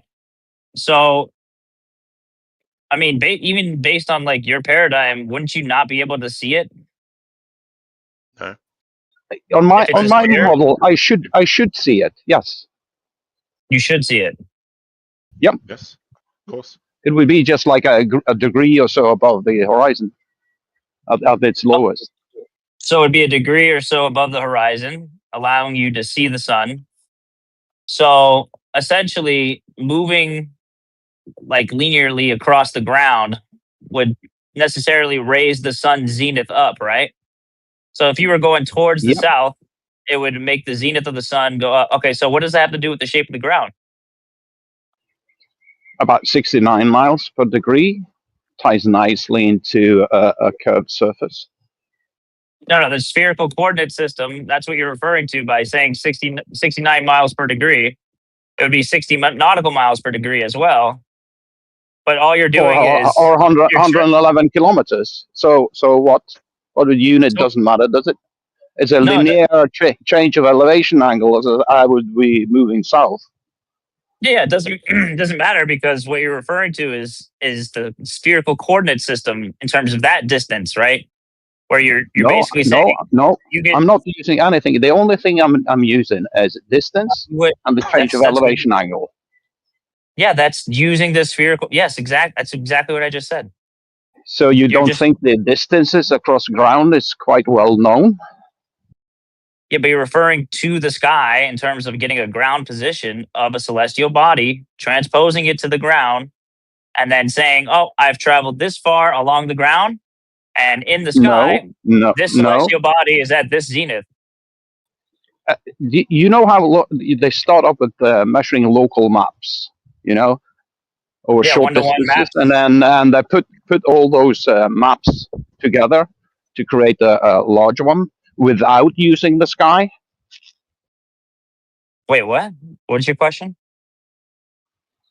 When they make maps like they do here, they start with very local maps over short distances, not using the sky, just measuring the distances, and then add up all the local ones to build up to a total one to figure out the distance. Now, let's say I live in Norway. You do that all over Norway. You have thousands of small local maps, and you put them together as one major map without using the sky, which gives us a very good idea of the distances between points. Okay, does your map have longitude and latitude in terms of like a grid? Yeah, you can use that as well if you want to, and it ties nicely into the way the maps are made without using the sky. So you have a scale, right? So I have a map with quite accurate distances, which does not use the sky. Okay, but you have a scale, correct? Like 1 to 1 Many or scales. 1 to 10,000 or 1 to 100. Yeah, okay. And then that uses a grid system to, represent points in that scale, right? Without using the sky. Yeah. But it's built up from local maps. Right. Not using the sky, over some kilometers, square kilometers, and you tie all of those together, and you put it together as one map without using the sky. Then afterwards, you can use those maps and see how the sky reacts to that map you already made. Okay. And so the distances across the surface without using the sky. But Right. you can so if I move 111 kilometers north or south, the elevation angle would change by 111 1 degree. What you mean? Okay, so you're confusing me. You're saying we're not using the sky, but the elevation angle will change. Are we still referring to the sky? Because you create a map. Yeah, okay. Let me try. You create a map without using the sky. Okay, I'm with you. Yeah, I'm with you. Then, Now, can I ask you a question, and please? then, no, hang on, let me finish. And then, Holy shit! You use that map, and you compare it to what you observe in the sky as you move north and south. Okay, or east and before we west. get there, before we get to the sky, because I want to stay with the reason why you said without the sky you have distances, right? Local in local maps they use a scale, right? Like 1 to 1, 1 to 10, 1 to 100, whatever it is, right? And it uses a grid system, right? A latitude and longitude, but based off of that local area, right? So then that area has like a square mileage, has nothing to do with the sky, right? But Yep, I you guarantee can make you, maps. Yep, you can use this. I guarantee you that those maps, they have a benchmark. There's going to be total stations in a certain area, right? Plenty You're of going to them. have to, right. So you're going to have something to refer to in order to draw lines from. Yep. And Right. you use those geo points, what we call them. We got plenty of them spread all over the country. Right, right. And you start, you use that. You use that as a position, and you work out from there. Okay, follow me for a second. Okay, hang tight. So if that's the case, then you're basically using the exact same principle, except instead of using a local point that you can point to and touch, and then go from there and build your horizontal plane from there, right? Your grid system from there. You're doing the exact same thing when it comes to celestial navigation, right? You're referring to the sky. So when you earlier said, I can see, hold on, let me finish. All right, so earlier when you said in Norway, I can still see the sun if it's over the Tropic of Capricorn, even though it's a degree above the horizon, right? What you're talking about is the relationship between the distance in the sky. So like, no, I was talking about the distance. The GP of the sun at that time is the Capricorn, yes? Okay, yeah. And the reason why you know how far away it is because if you move 60 nautical miles or 69 nautical miles, that moves you 1 degree. That moves the sun 1 degree up, right? His point is you can build maps without a fucking sky beast. Fuck me, this is so hard. So you can't make a map without the sky. I'm glad you said it, bro. Okay. So, okay, you can't make a map without the sky? Then you're basically... His whole point is that he can. Okay, so then what does that have to do with the shape of the ground? So then that's not mutually exclusive. So what you're saying make is... the map first. He knows the distances. He knows the distances are correct. The end. Sorry, Stefan. Yeah, so none of that has to do with the shape of the ground, and it's mutually exclusive. So it's not impossible on the flat Earth. Yes, it is. The point was, I know the distance from me, or close to the Arctic Circle, to the Tropic of Capricorn.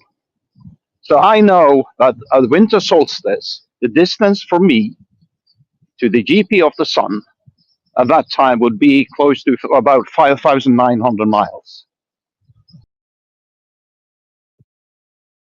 Okay.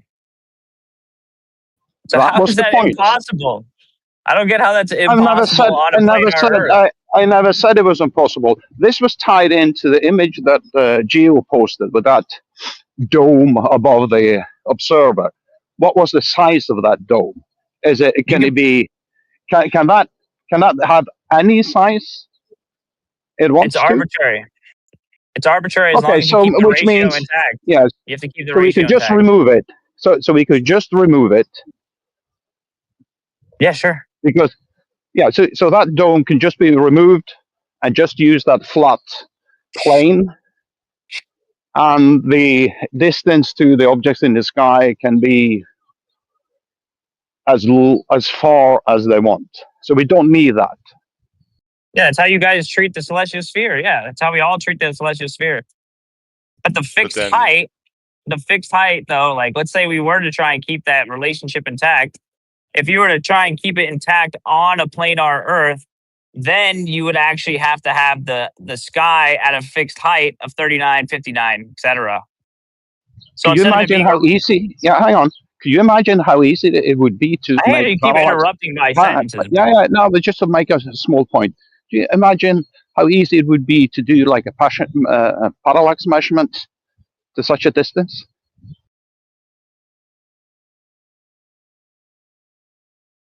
Incredibly easy. I don't really need to imagine it. Yeah, it would be really, really easy. If we do that, the key thing is there would be no parallax ever, because the dome is just there and it's like painted on like a ceiling. If the sky was just there, there would be no parallax ever with anything. There would be the most parallax. If you have a square on your ceiling, you put a square on your ceiling and move 5 meters to the left. What does it look like? Sorry, there'd be no parallax between distant and closer celestial objects, because they would be at the same distance. So their moving would not change the parallax of them. It would be like, and 39, 59. I mean, you don't have to move that many mile. I have a baseline of that many miles to measure a parallax of an object of that distance. The thing is, though, you guys have a fictitious observer at the center of a ball. No, it's the same thing. No one's talking about a center of a ball. You're the only one who's brought that up. How do you think the 60 nautical miles per degree relationship stays intact with a distant celestial body that's infinite distance away? It's not infinite distance away. I know technically in your model it's not infinite distance away, but you treat it as so when you're doing celestial navigation. Yeah, because the errors are like, infinitesimally small. Exactly.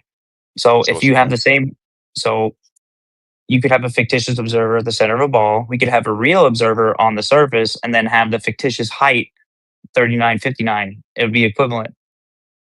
What? No, the problem is it can't be 39, 59. Why not?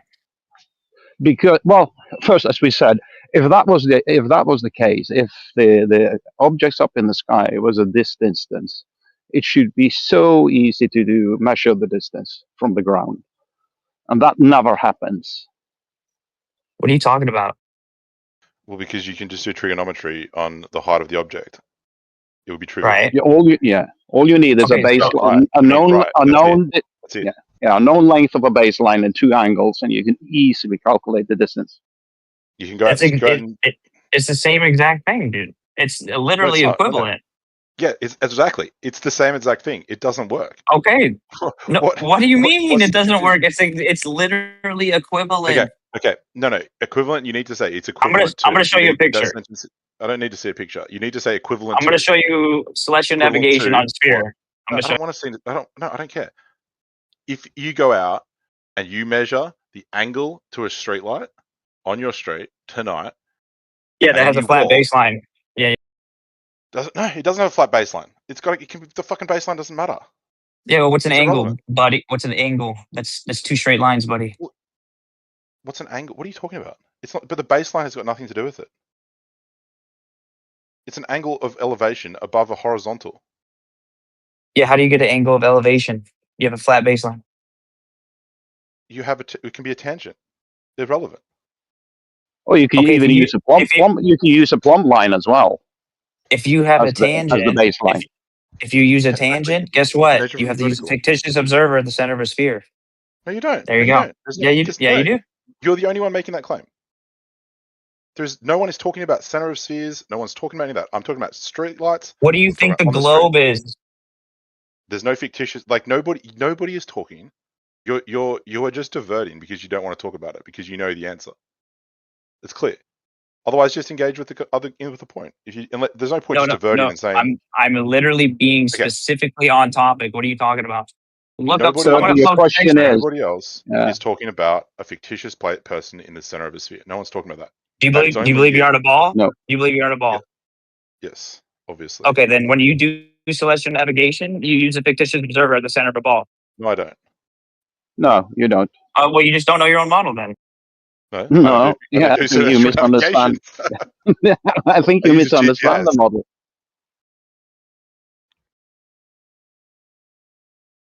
You establish a horizontal or a vertical at the surface, and you use that as a baseline to measure the angle. How do you take it? How do you have an angle with a curved baseline? A curved baseline? Why do you do dip corrections?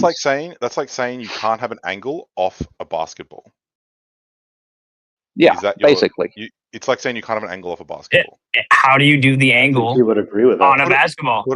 Put a flat piece of fucking timber on the basketball, and that's your flat baseline. Put it on the floor. And the floor is a tangent to the ball, which would be equal to a horizontal on a spherical Earth.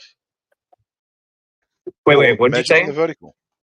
Hold on, wait. The floor, if you put the basketball down on the floor, the floor will be like a tangent to that basketball, which on a spherical Earth would be equal to a horizontal, since the straight line from the center of the ball to the surface of the ball and to the floor will be perpendicular.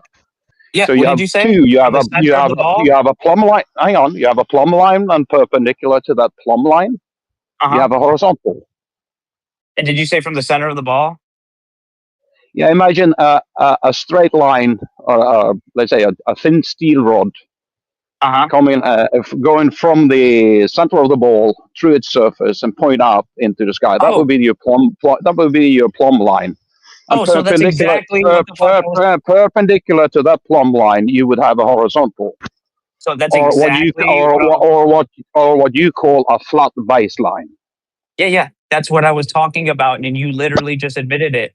You would have to take a tangent, right? If you're taking a tangent to a sphere, you would have to have that perpendicular, right, that you're talking about, that extends to the surface of that sphere from the center of the ball, in order to keep it keep it in line. Hold on. I'm on the bus real quick. Hold on. Yeah, or you could do. No, I want you guys to admit that I was correct by saying you guys use a fictitious observer. No, you're not correct. The problem you're trying to say is that you. No, you guys literally said you don't use an angle from the center of the ball. He just admitted you do. No. I was explaining. Observer. That's what we said. And I was talking about a fictitious observer. Nobody was talking about that. That's what we said. I was talking about how to establish what you call a flat baseline. That was my point. Not that we use the center of the ball or the Earth for doing celestial navigation. It's the same way they do dip correction. Is to establish a horizontal line as a baseline. The problem is that all of these calculations have consequences if you're on a sphere. The consequence of that is that line will extend through a center, but that's not where you're starting from. You're trying to play it like you're starting with a presumed center, but that's not what they're doing. That's not what celestial navigation does. There's no fictional observer, right? It's just the origin of the coordinate system for the celestial sphere. There's no observer. Okay, Roohif, help these guys out, please. I don't think they need help based. Okay, you say there's no observer. But you are taking a radius from the center of the Earth to the surface. Right. There's no observer. Thank you. Fictional or otherwise. So hang on. How big? I don't know if I would even agree with that. How big? Dude, help him out, Roohif. Did you hear Manufactured Totem? Yeah. The geometry of 60 nautical miles per degree means that the light must be parallel. The stars must be far away. Yeah, that's how you get the distance.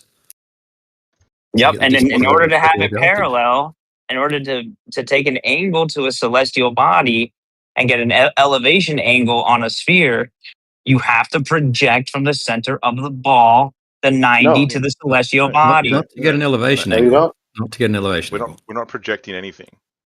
If you want to Then know how do you get your angle? Yeah, how do you get your angle? Hang on. Hang a plumb bob. Make something. Yeah, hang a plumb bob. Step 1. Step 2. Construct something perpendicular to it. Step 3, measure the angle relative to that horizontal. Okay, relative to that horizontal, right? But when you set up a plumb bob, what is that doing? That's basically pointing down. Pointing down, and down for you guys is towards the center of the ball. No, we're not But assuming. again, that's the consequence. No. Listen. You listen, bro. You're making a claim that we are assuming that You don't down even know is your towards own the model, center of the bro. ball. I do. You're making a claim. Yes, you're making a claim that we are assuming down is towards the center of the ball. We don't care what direction Roohif, down is. Help him out, please. Listen. Help. If you listen, you will learn. I promise you. I know you're very immune to it, but try. Down is down. All it is down in reference to is in reference to the observer. We do Dude, not that's care. our position, bro. Yep.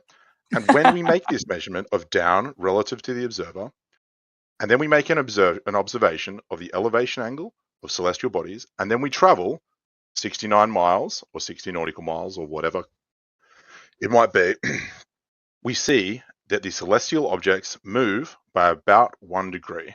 Now, that observation is not reconcilable on a flat plane because if it, excuse me, sorry, I think you went too fast for him. No, you didn't go too fast for me. You're go ahead, but go ahead. So because we have done this, we now say we've not made any assumptions about down to the center of the ball. All we now say is what we have just observed is not consistent with a flat surface.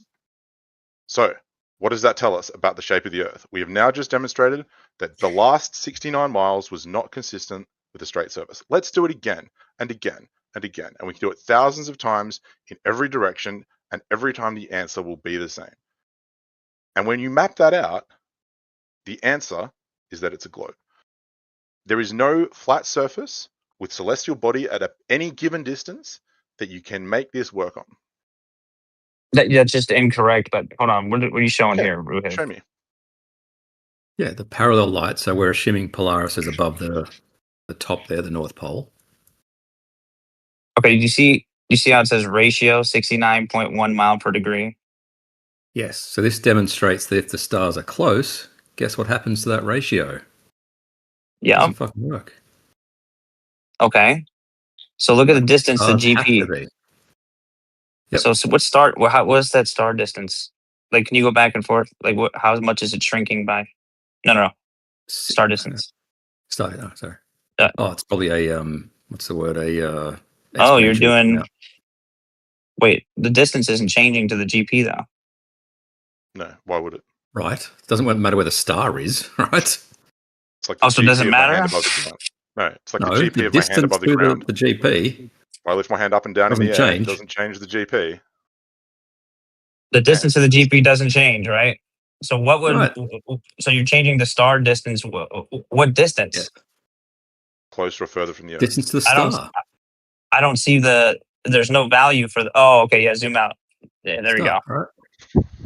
Change it. Oh, okay. I see what you're doing here. Right. Okay, so if you have the star distance max right there, your elevation angle would be 45. And that's 45 degrees based off of the perpendicular of the 90, which is the North Pole to the center of the ball. Correct? No. Just an elevation angle. Down. Hold on. Am I correct on that? So I can understand this? No, it's the horizontal at the observer. That is right there. Yes. See? So from the center of the ball to the observer, that's 39.59, correct? Yes. Thank you. That's what I was saying earlier. No, but you still have it backwards. You're asking us whether we think the globe radius is 39.59. Come on, Beast. No, what I'm saying is you guys have a fictitious observer from the center of the ball. No, you don't. Okay. What did I say literally 2 minutes ago, Beast? What did I say 2 minutes ago?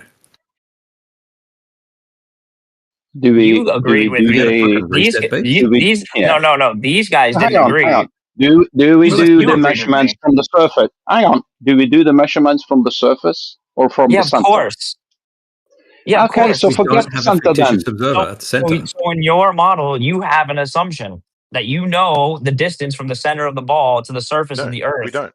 No, that's you don't need that assumption to take the measurement, and that's the whole point.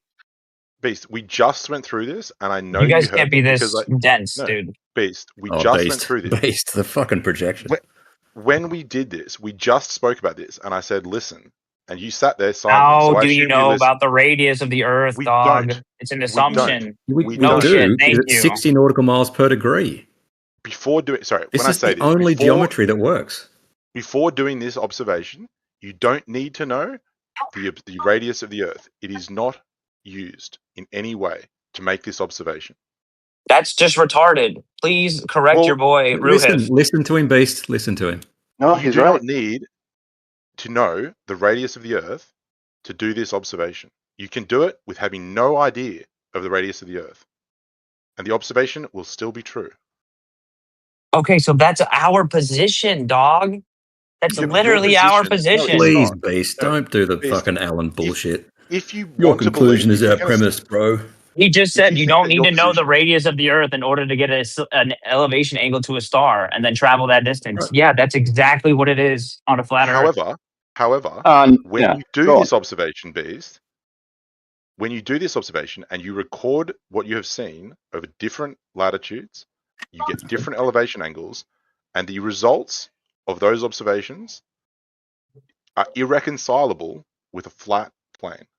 How? You say it's irreconcilable. Show me how it's irreconcilable. Because geometrically, if it was a flat surface, then you would not have a linear change of elevation by the same distance.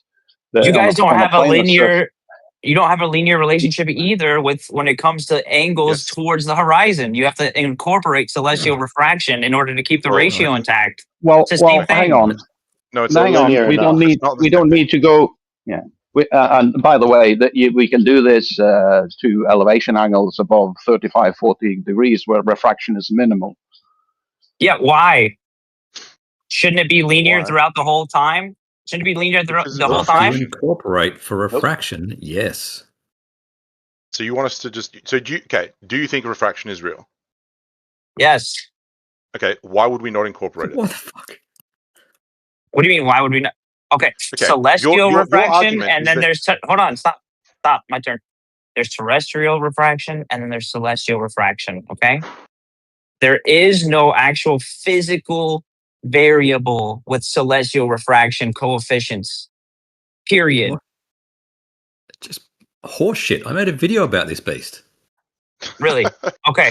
So when you so you're basically not taking empirical observations to stars at the horizon, saying, this doesn't fit with 15.04 degrees per hour. So therefore, it must be refracted this amount over the horizon. Well, do you agree that calculate the amount of celestial refraction based on empirical atmosphere? Yeah, that's called ad hoc. You just said empirical. Yeah, I'm correct. Empirical is ad hoc. I'm sorry, what?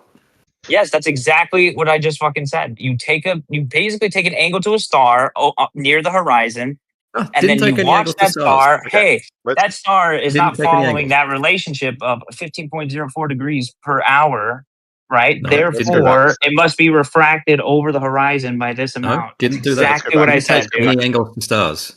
Didn't take any You guys angles literally are making my argument for me, dude. It's crazy. Didn't take any angles to stars. I took the atmosphere and calculated how much celestial refraction there should be going through that atmosphere. There you go. That's exactly. That's taking an empirical observation, looking at, this doesn't fit my ratio, my internal consistent model. I don't know this Beast guy. Okay. I got a question. Could you explain how? Yeah, and what is the data that Roohif used? What is the data that Roohif used? What is the data he used? Can I ask a question? Did they look at? Hang on. Did they look at the star? No, I didn't. No, he didn't. Did he say he looked at a star? No, he just told me he looked at a star. What does empirical mean? I did not look at a star. Did not. Okay, wait, pause, you guys, wait. I'm confused. You just said it was an empirical. You said it was an empirical observation. So, how is it empirical if you're not actually observing it? I don't understand. What are you talking about? Looking at stars. I haven't seen the video, by the way, Roohif. I don't know what you're talking about. Obviously. All right, show me the video or send it to me. Okay, I took empirical atmosphere observations and calculated how much refraction there would be through that atmosphere. Not looking at stars and going, oh, that doesn't fit. How much do I need to refract it by? I don't know what video you're talking about. I have a question, Beast. I have a question. What's up? I have a question. So we agree that if you're very far north, and the GP of the star is straight above you, or straight, is you're at the GP of the star, that goes at 1 degree. Say Polaris. We'll use Polaris for argument's sake, because it looks like what we're using here. And we move at 69.1 miles, and we get 1 degree. And then we do it again, and we get 1 degree. And we do it again, and we get 1 degree. And we do it like 80 times, and we all get 1 degree. And then, as we get really close to the horizon, we get like 0.8 of a degree. And then as you get closer and closer, it's like maybe like 0.6 a degree. But like we've got 80 times where it's 1 degree, and there's no refraction or nothing changing anything. It's just 1 degree. Now, is it your position that there is just like a magic thing that we can never know, and it happens for those last 10 degrees? No. And that those last 10 degrees are just magically different? Is that what you're trying to say? Because if we can do this for 45 degrees, and we know that if we do it 45 degrees, at least the first 45 degrees of the Earth are curved. So what? Well, no. I don't understand what this thing at the horizon has to do with anything, because we know that at least the first 45 degrees it's curved. This is a very important thing to talk about, because the linearity, right, in terms of that relationship of 69 miles per degree, okay, that linearity doesn't work with stars when you're taking angles of the stars that are between 70 and 90 and 0 and 15 or even 20. Sorry, what do you mean between 70 and 90? That's just wrong. Do you understand that that range, if that range is not linear at those angles? Do you have a source that suggests that? Because that's not what I've been told. Yeah. Everyone will. Oh, no, 70. Yeah, 70 to 90. If you look at the nautical almanac, dude, it's literally like 20 to 70. That's the range of useful stars for navigation. There's no point. Right. There's no point taking an angle to a star you're directly underneath, because then you know where you are, right? Well, then how do you know you're moving 69 miles per degree at the north? You said the relationship falls down, right? Not that you shouldn't bother taking those angles. Okay, but can you answer my question? How do you know you moved 1 degree per 69 nautical miles if you're directly in the north, and the north and Polaris is straight overhead? How would you be able to tell? Not a measurement you do. No, I'm saying, how would you be able to tell? You wouldn't. You wouldn't be able to tell, which is why you don't use the stars at your GP. Exactly. Thank you, Manufactotum. You wouldn't be able to tell. But it's not about the relationship, though. That has nothing to do with it. It's about how you construct answer MFT. Therefore, can I finish my statement, please? Therefore, you guys are making assumptions about what the stars. You're just gonna just scream no before I even finish my fucking sentence, dude. You're already wrong when you said therefore. I'm not strawmanning. But you guys, we have to let people say, even if you think they're wrong, could you please allow them to finish their statement? Yeah, freaking out, Gio. We're all going to be shouting and interrupting every time someone talks. We know somebody always thinks someone's wrong. We're trying to get the truth. We know that part. So can we just let Beast? Gio, can you back me up real quick while I'm on the bus? I've been screaming on the bus the whole time. I'm almost off the bus. I'm almost home. But like, am I correct? The linear relationship with 69 miles per degree falls off at those ranges, 20 below, which is why they need celestial refraction in order to keep it intact. Yes, but I mean, from that, like, I resonate with what you're saying, but I was actually like typing an email, so I was like only partly listening. So sorry, I'm not like totally up on the combo. I just heard interruptions and tried to mod real quick. Okay. 20 below is correct, but not above 70. You guys, can you just chill? He's on the bus. He doesn't want to scream. Let's just go one at a time. So, Beast, you want to just finish your point? Yes. Okay. So you would agree, Manufactotum, at least.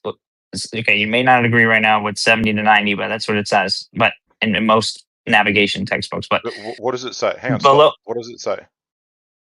it says those stars are not usable because you can't tell how much, like you can't tell the relationship between where you are and like the other two celestial bodies you're going to use to get your circles of equal altitude, right? In order to get a fix.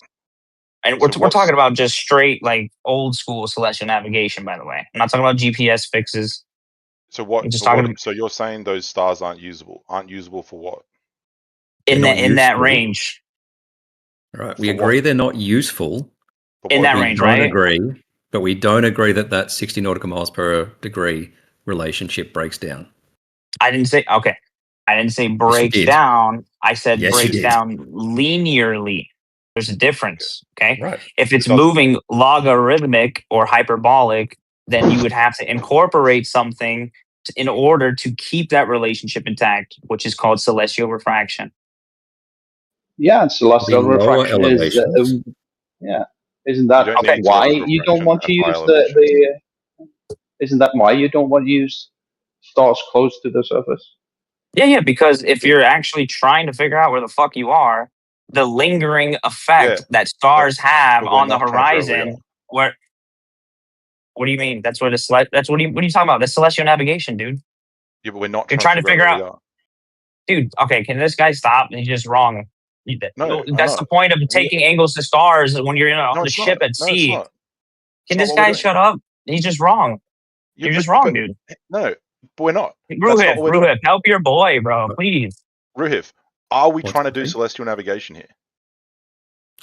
We're trying to establish the basis for Beast's claim that the linear relationship breaks down above 70 degrees. No one here let's say agrees below with 20. Okay, if you guys don't agree with above 70, can you at least agree with below 20? Okay. Okay. All right. Yeah, we have to account for refraction, yes. Now. Check it out. In our paradigm, okay, we think that the stars never go below your feet, right? The sky is in the sky. The stars are always overhead. The reason why we can't see the stars anymore is because they're moving away from you, out of your field of view, right? So, hold on, wait, I'm getting off the bus real quick. Thank you, boss. Sorry about the combo. Probably looking at me like I'm fucking crazy. So you're saying the stars are moving away from us until we can't see them? Yeah, that would have to be the case.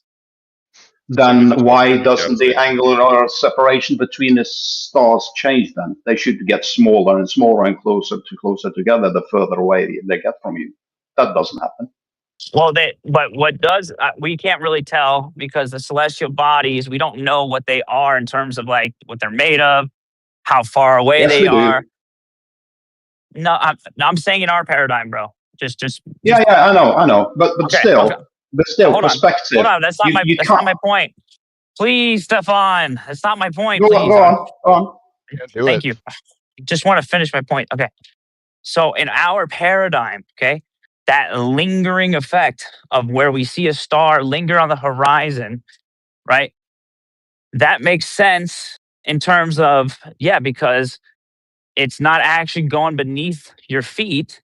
It's moving out of your field of view until it hits the vanishing point, right? And for you guys, when you see that effect, you say, that's just celestial refraction. It's actually below the horizon right now. You're not actually seeing it. You're seeing a refracted image of that star. Correct? But my point is, if that was the case, due to perspective, by distance, the stars should get closer and closer together as they get towards the horizon. They never do. No, they don't. They keep the same angular separation. Just go out. You mean as a whole? You mean as a whole, the celestial? Yeah. No, I know what you mean. No, the distance between the individual stars are the same when they're above your head as they are close to the horizon. Yes. Yeah, I would agree. Yeah, I would agree with that. Yeah. Yeah. So that means it can't be that the stars are moving away from you, because if they did, then the separation, the distance between the stars should get smaller and smaller the closer they get to the horizon. But there is a lingering effect, though. But now this the is angle of irrelevant separation. because Well, this is well, irrelevant. because we don't really know. We're just talking about usefulness right now, right? So in terms of celestial No. navigation, No, we're not talking and about usefulness. it's not useful if that linear Stars- relationship can't be stars- determined based off of those stars, though. Not celestial navigation. The 69 miles per degree is the point of the conversation, okay? Uh-huh. And it's Yep. usefulness. No, we're not talking about its usefulness. No. I don't give a fuck about its usefulness. Well, then what are we doing here? We are only trying to apply it geometrically to see which kind of geometry does these measurements conform to. That's it. So, in fairness, there was a question about the usefulness of particular stars at particular angles to do with its Thank you, relationship to that. manufacturer. Sure.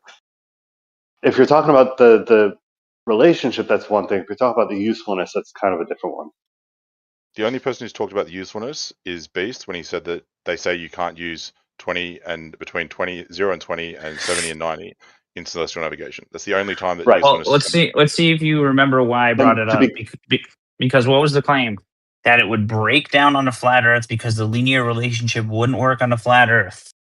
But I pointed out the fact. But I pointed out the fact that it doesn't work for you guys either when it comes to stars 20 and below.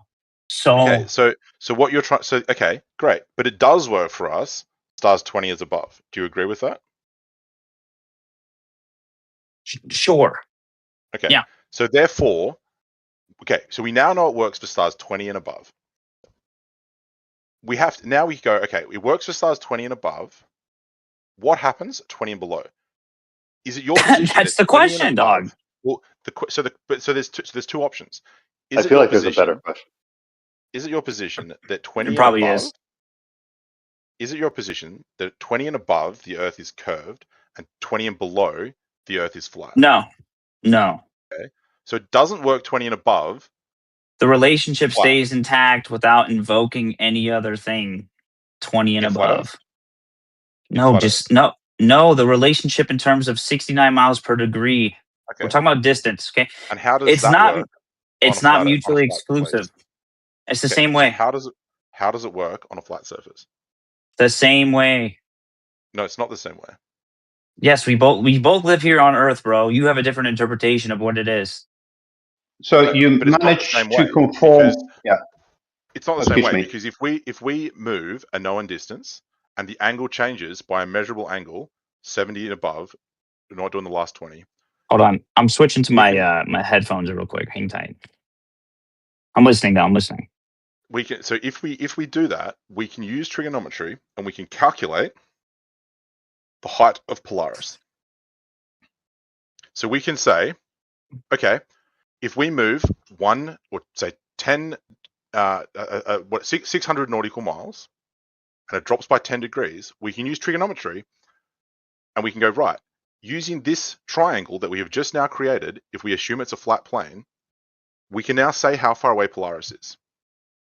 Now, let's do it again. We'll do it for another 600 nautical miles. And we can now say, based on the new observations, how far away Polaris is. And we can do it again, and we can do it again. And every time we do it, it gives a different distance to how far away Polaris is. Okay, the distance you're talking about is height. Yeah, the height of Polaris. The height of Polaris. Every time we do it, it gives a different height of Polaris. Okay, and that height how can that be possible? What do you mean? It's the same exact way as your angle of elevation descends when it comes to celestial bodies as you move away from them. It's the same exact fucking thing. I'm not claiming to know the height of the stars. But if I am going to keep that relationship intact, I do have to put a height, right? So do you have to put a height of the stars. It's a simple thing though, because if the Earth is flat and you have like the distance from the GP, you know the angle at the GP is 90. You have a distance of 600 nautical miles, and you measure the elevation angle. Then you get a right angle triangle, and it's so easy to calculate the height of Polaris above the surface. Exactly. Now, that being said, Stefan, the problem is for every distance you move away, the height of Polaris above our planar Earth will change. So it has to be in many different positions at the But same time.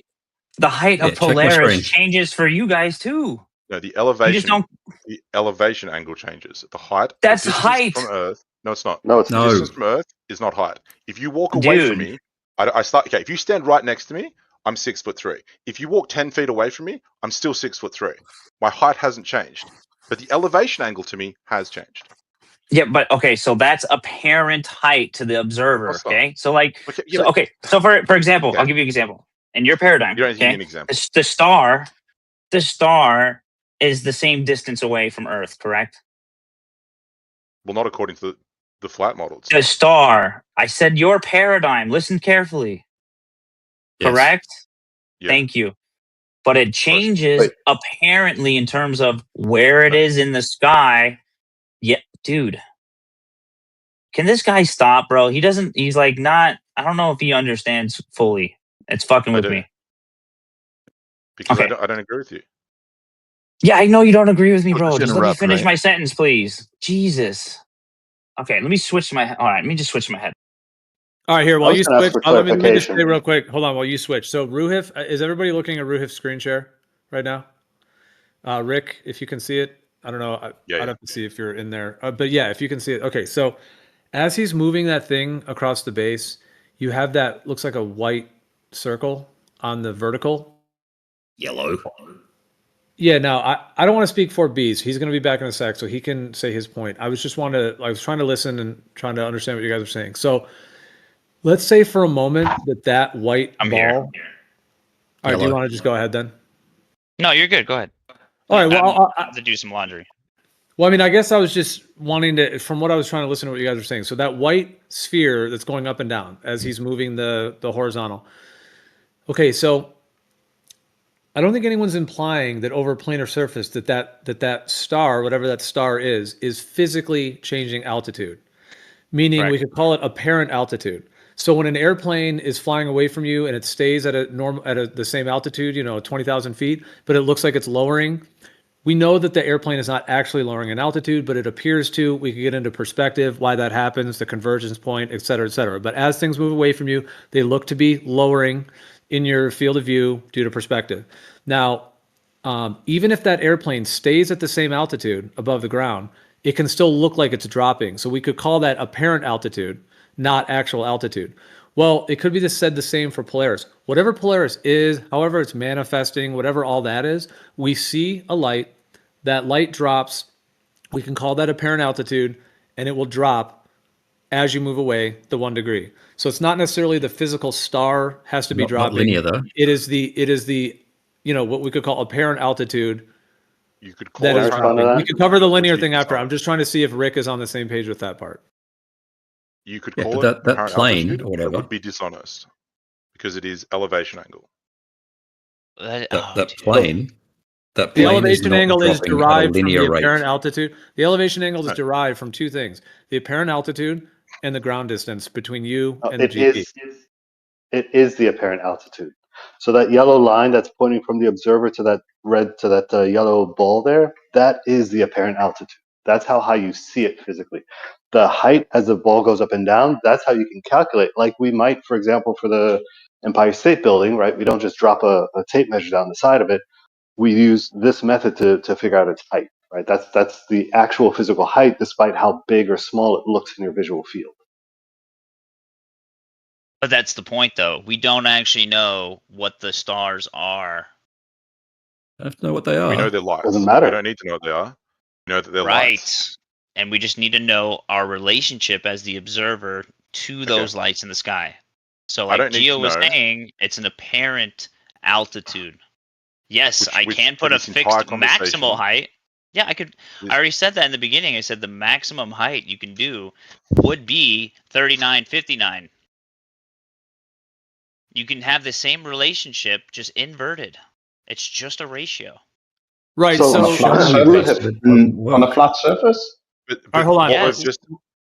We all want to get in. looking I at- want Go to. ahead, I want to Gio. post something. I want to post something and say something. But Rick, did you want to respond to that, or whoever's You in have the this? Gleam image, by the way. I was looking for what we're that. what we're Gio. I looking couldn't at. find it. That's what I was going what to we're post looking at actually.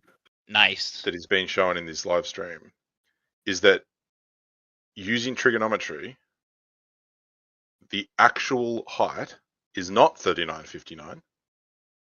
It's 2078. And if you move it a little bit further, it's 1000. If you move it further, it's 2000. And if you move it further, it's changing. So the actual height using maths that we know to be true, unless you don't believe trigonometry, and correct me if you don't. If we believe that trigonometry is true, the actual height of Polaris is changing if the Earth is flat. As shown clearly in the last. The height's not changing. The apparent height it is. the actual height. What's the apparent height? The elevation angle. Height. No. Yeah. Okay. So, height Rick, is changing. but here's the thing. So if there's a plane, like I said, at 20,000 foot altitude and it's flying away from you and it's staying at 20,000, it will appear to be dropping, but we know that as a fact, it's not getting closer to the ground. So what would you call that effect when it looks like it's dropping, but it's not actually dropping in altitude? Would you call that apparent altitude or actual altitude? Is that fair? No. I wouldn't interchangeably what would you use call those that? words. What would you call that when the plane looks like it's falling? Well, the words we use for it are relevant, but it's the elevation angle. The elevation angle is falling, which is fine. Right. We expect the elevation angle to fall. We can use trigonometry, and if a plane is a certain distance away, just like the lights on my street or the fruit trees or anything, we can use trigonometry and we can say the plane is 20 miles away and is at an elevation angle of whatever elevation angle it may be, and we can get its actual altitude above a flat plane near surface. And as you move closer to that object, what happens to that elevation angle? It changes. Beast. It we understand, right? Listen. As it changes, as you move closer, the elevation angle changes, and you redo the trigonometry, and its actual height does not change. Correct. Yeah. Now, on a flat Earth, it changes as a function of trigonometry. No. As on a flat Earth, it changes as a function of trigonometry. On a globe, because it's so far away, it changes linearly. This whole thing is about linear change versus trigonometric change. Okay. Now, that being said, your linear change, right, is not all the way through. It's not the entire. After you account for refraction, yes, it is. Okay, so you do have to use refraction in order to keep the linearity intact. That was my point the whole time. What you could do was correct. We have to account for it because it is necessary. We have an atmosphere. I just said that. Another thing is you could have several observers at different distances away from the North Pole. The other to avoid the problems with refraction close to the horizon. So if you did that from the North Pole to the South Pole, so everyone was measuring elevation angles, let's say above 45 degrees, you would have the same relationship all the way. Well, that's okay. So first of all, I have never seen any documentation of 1 degree per 69 taken all the way from 0 to 90. That is just a thing that I have never seen full data for. And what Beast is mentioning is that of course, with refraction down at the horizon or the claimed refraction, and I think none of us are going to contest too much that down near the horizon, you're going to get more heat haze and density and alterations. But then Beast, what is you know how they say like it's only up to 70 degrees, not to 90? What is one of the claimed reasons for that as to why the 70 to 90 is not linear? It's just because you can't tell how much it's actually changed. Because let's say you have a it's so high above you and it's moving so like slow kind of, or it's like it's in relation. Too slow it's because the angle's so acute. The angle's so acute. Exactly. Yeah. You're so cute. Yo, can you hear me? That's only. But this is only what we're talking No, about. I was going to answer that real quick. I'm working. I can't talk too much, but yeah, it's because of the refractive index, right? It increases the closer you get to the horizon from 0 to 15. There's a greater refractive index than from around 15 to 70, pretty linear. And then from 70 to 95, you have the least refractive index because, you're almost perpendicular to it. And because of that, you're going to have a logarithmic function. They ignore that and they arbitrarily just act like it's completely linear from 0 to 90, when in reality, that's not the case. Okay, show me the measurements of logarithmic fucking. That's not true. All right, can we get a response? All right, Roohif wants the measurement of logarithmic. That's fair. Yep. Okay. Do you have that? I can't find that. Horseshit. GIF?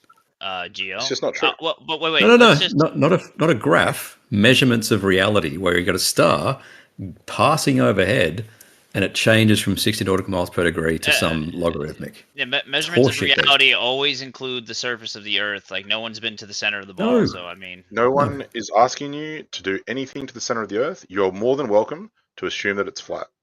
You don't understand your model, bro. You can okay.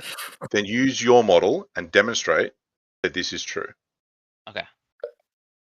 Show us the data. It doesn't exist. Look, I'm gonna post this GIF because this is basic. This is essentially the equivalent, and keeping that relationship intact. You have a height of the star. The maximum altitude of the height of the star would be 6210 in terms of miles. Right now, from the observer.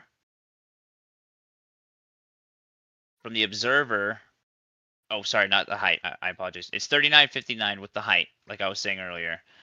But in terms of 0 to the equator, that would be 6210 on a flat Earth. Granted, that would change. That would change the circumference of Earth by a significant amount, make it like 40-something thousand kilometers or something like that. Or something in your GIF, the distance to the stars changes. Yes. The distance to the stars changes. Like, where is the end of that blue line? The star, right? Where is the star? Yeah, I guess the distance would change, but we don't really. It doesn't matter. What does the circle do then?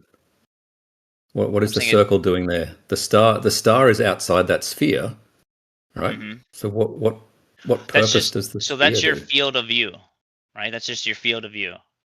If that guy was standing still, what do you mean? How far? Hold on, wait. How far we can see?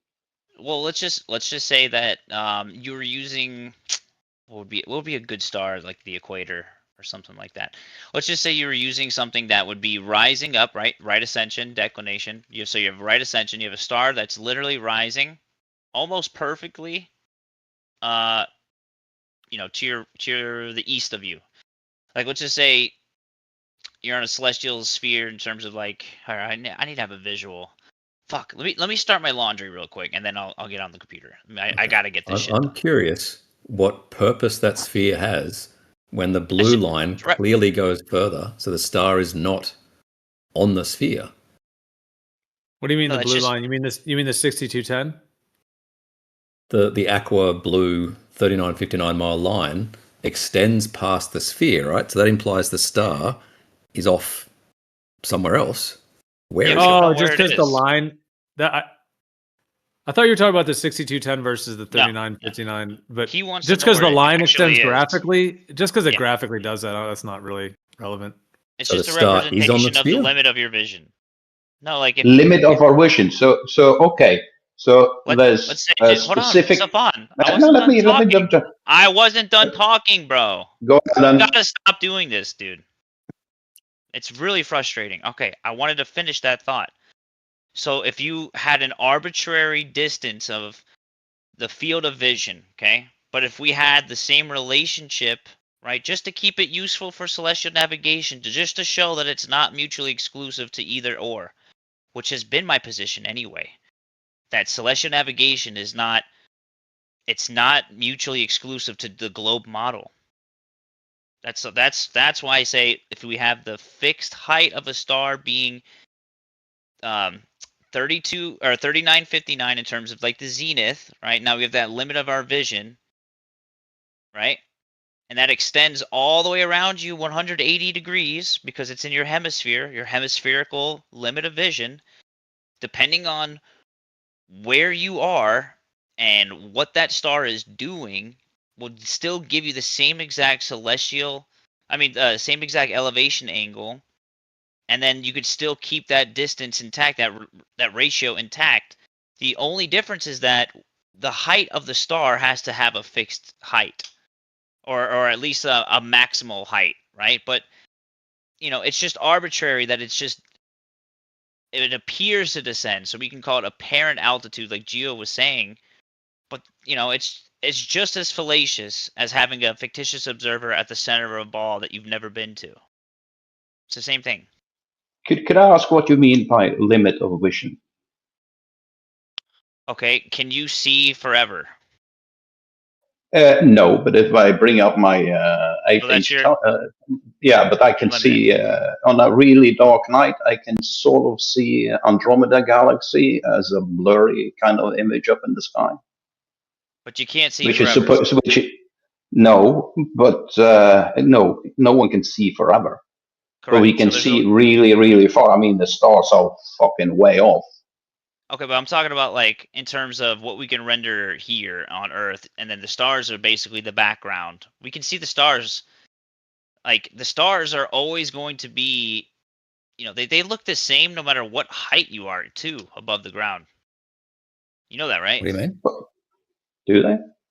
Yeah. The higher the higher the elevation. Hang on. So let's say if I'm cruising at 35,000 feet, could I see a star below horizontal compared to someone at the ground beneath me? Below horizontal. Could I see a star? Yeah, let's say you have an observer at the seaside looking west, and he sees the stars dropping below the horizon. If I was directly above them at 35,000 feet, could I see those stars for a longer time than he does?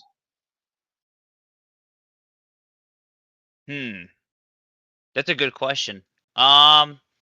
You can. You can. And Yes. it's interesting because when you actually look at plane foot, here I'm going to show you this. Let me fuck, I still haven't started my laundry, dude. I'm so distracted. You guys are addicting. Don't forget the detergent. I know, dude. I got to put bleach and all that shit cuz I didn't know I worked tomorrow, but okay. Gotta get those skitties out. Light night. No, I wear like a tux and stuff. It sucks. Here we go. Is this the one? This might be the one. Oh, you guys got to see this. It looks so cool, though. Yeah, this guy. All right. So when you're actually seeing the stars,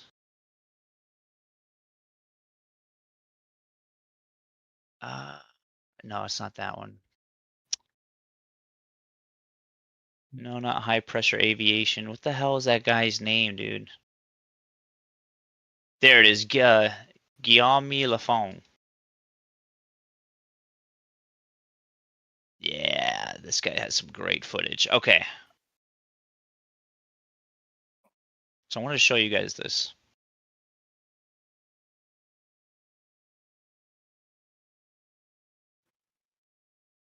Some of you were going to share? Yeah, I'm posting it too, so you guys can follow along. But I'll stream, I guess. Okay. Is this the star one? Yeah, I just kind of want to show you guys how it looks from. This is a time lapse from Singapore to Paris, and what the celestial bodies are doing in the sky comparatively to how fast this guy is moving and how high he is. Is this the same as the Beyond Clouds thing from a few years ago? Same idea. I don't know what that is. Taboo conspiracy. Taboo conspiracy. There was a flight from, I don't know, South America to Paris or something, and he claimed the stars moved incorrectly if there was a globe. I thought it was a Southwest flight. Either way, you can see the celestial bodies. They really haven't changed much. Right? This is why in your guys' conception, you guys think it's, it has to be trillions of light years away. Well, this is an interesting thing. Taboo Conspiracy did do a video on this, although how he covered it, I had a couple qualms about, but there is something juicy to this because... Right, like look at that. There's like no change, dude. Yeah, like one factor is that here's the trip on the globe because so the 1 degree per 69 is extrapolated in a different way depending on whether you're stationary planar Earth or a globe. Because obviously the globe claims that it's the ground, that your orientation is changing on the ground curvature of Earth versus How the many miles do sky. you think he traversed here, Geo? Like, think about it, right? So if there's 1 degree change, like how many Yeah, I was miles are gonna we say just talking here? basically that it should be 1 degree per 69 in this airplane, and when you calculate the speed, it's actually like I forget what the number of minutes is right off the top of my head, but it's significant. Like in a time lapse, you would be able to see this 1 degree per You should be able 69. to see it. Yeah. It Yeah. doesn't seem like it's We- changing much here. Right, but the one we're talking about, someone put in the chat, it was Madrid to Sao Paulo. I think it was Barcelona to Sao Paulo, something like that. Yeah, Freeball and Bear. We modeled that in Stellarium, and it matched what he saw. So, do we have to do that same for this shit? No, that's fine. Now, listen, that's fine. But what I'm saying is that 1 degree per 69-mile relationship, you would expect it. I was to right. It hold- was a Southwest flight. I knew it. I told you. Look, I mean, how many miles do you think he just traversed right here? Just get off the top of your head, Roohif. I have no idea. I know, but I'm just saying, if you had to guess. Do we know what direction he's Cairo. going? He's Yeah. going. It's a Singapore for Paris. I don't know if he has the flight plans there. So one thing Do to you see? consider He is changed course during the flight. He did. He changed course a bit, but like, so that was Cairo, Alexandria, right there. Okay, let's just we can do that real quick. Let's just take that. I mean, we can model this. That'd be fun. But I'm sorry. Hold on. Yeah. I found a crazy. It's going to match the place globe here, like the by last one did. Yeah, but I mean, dude, Stellarium is not necessarily the globe. It's planetarium software. We could get into all that, but just because it matches Stellarium doesn't mean it necessarily matches a globe, because all those azimuthal grids have to either be oriented around a sphere or around a plane. There's certain overlaps with the kinematics, etc. Stellarium's So a to globe. that point, though, because people keep saying that, I don't know that you can actually do that. Like you're saying, to map a round sky onto a flat Earth, like that's going to cause some distortions, isn't it? On the Like globe, you shouldn't expect that to. No, if it's a globe, then you won't get those distortions. I was going to post this earlier real quick, so here I'm going to post this. It's kind of a funny looking image because it's like a globe, and then it has a little azimuthal, flat grid with a hemisphere of stars. But here's the thing, like that's what we see. Now, when I was saying the orientation of it, if you take that hemisphere, you put it in, I mean, that looks like it's in like Alaska. If you move it over to Mexico, you move it to Spain, etc., it's going to be tilted at the orientation based on, let's say the plumb line, the zenith going to the center of the globe and all that. It's going to kind of be tilted. So that's the difference. Like, but from any one point, like planetarium software or planetarium is really accurate when you're in the middle of the planetarium. So you're right in the dead center and you're looking around, right? So it's like you're in the middle of it. So at one point, now if you were to move 10 miles, but the globe claims that you're doing an orientation change to the center of the sphere, right. Whereas planar, there's not an orientation change. Up is up, down is down.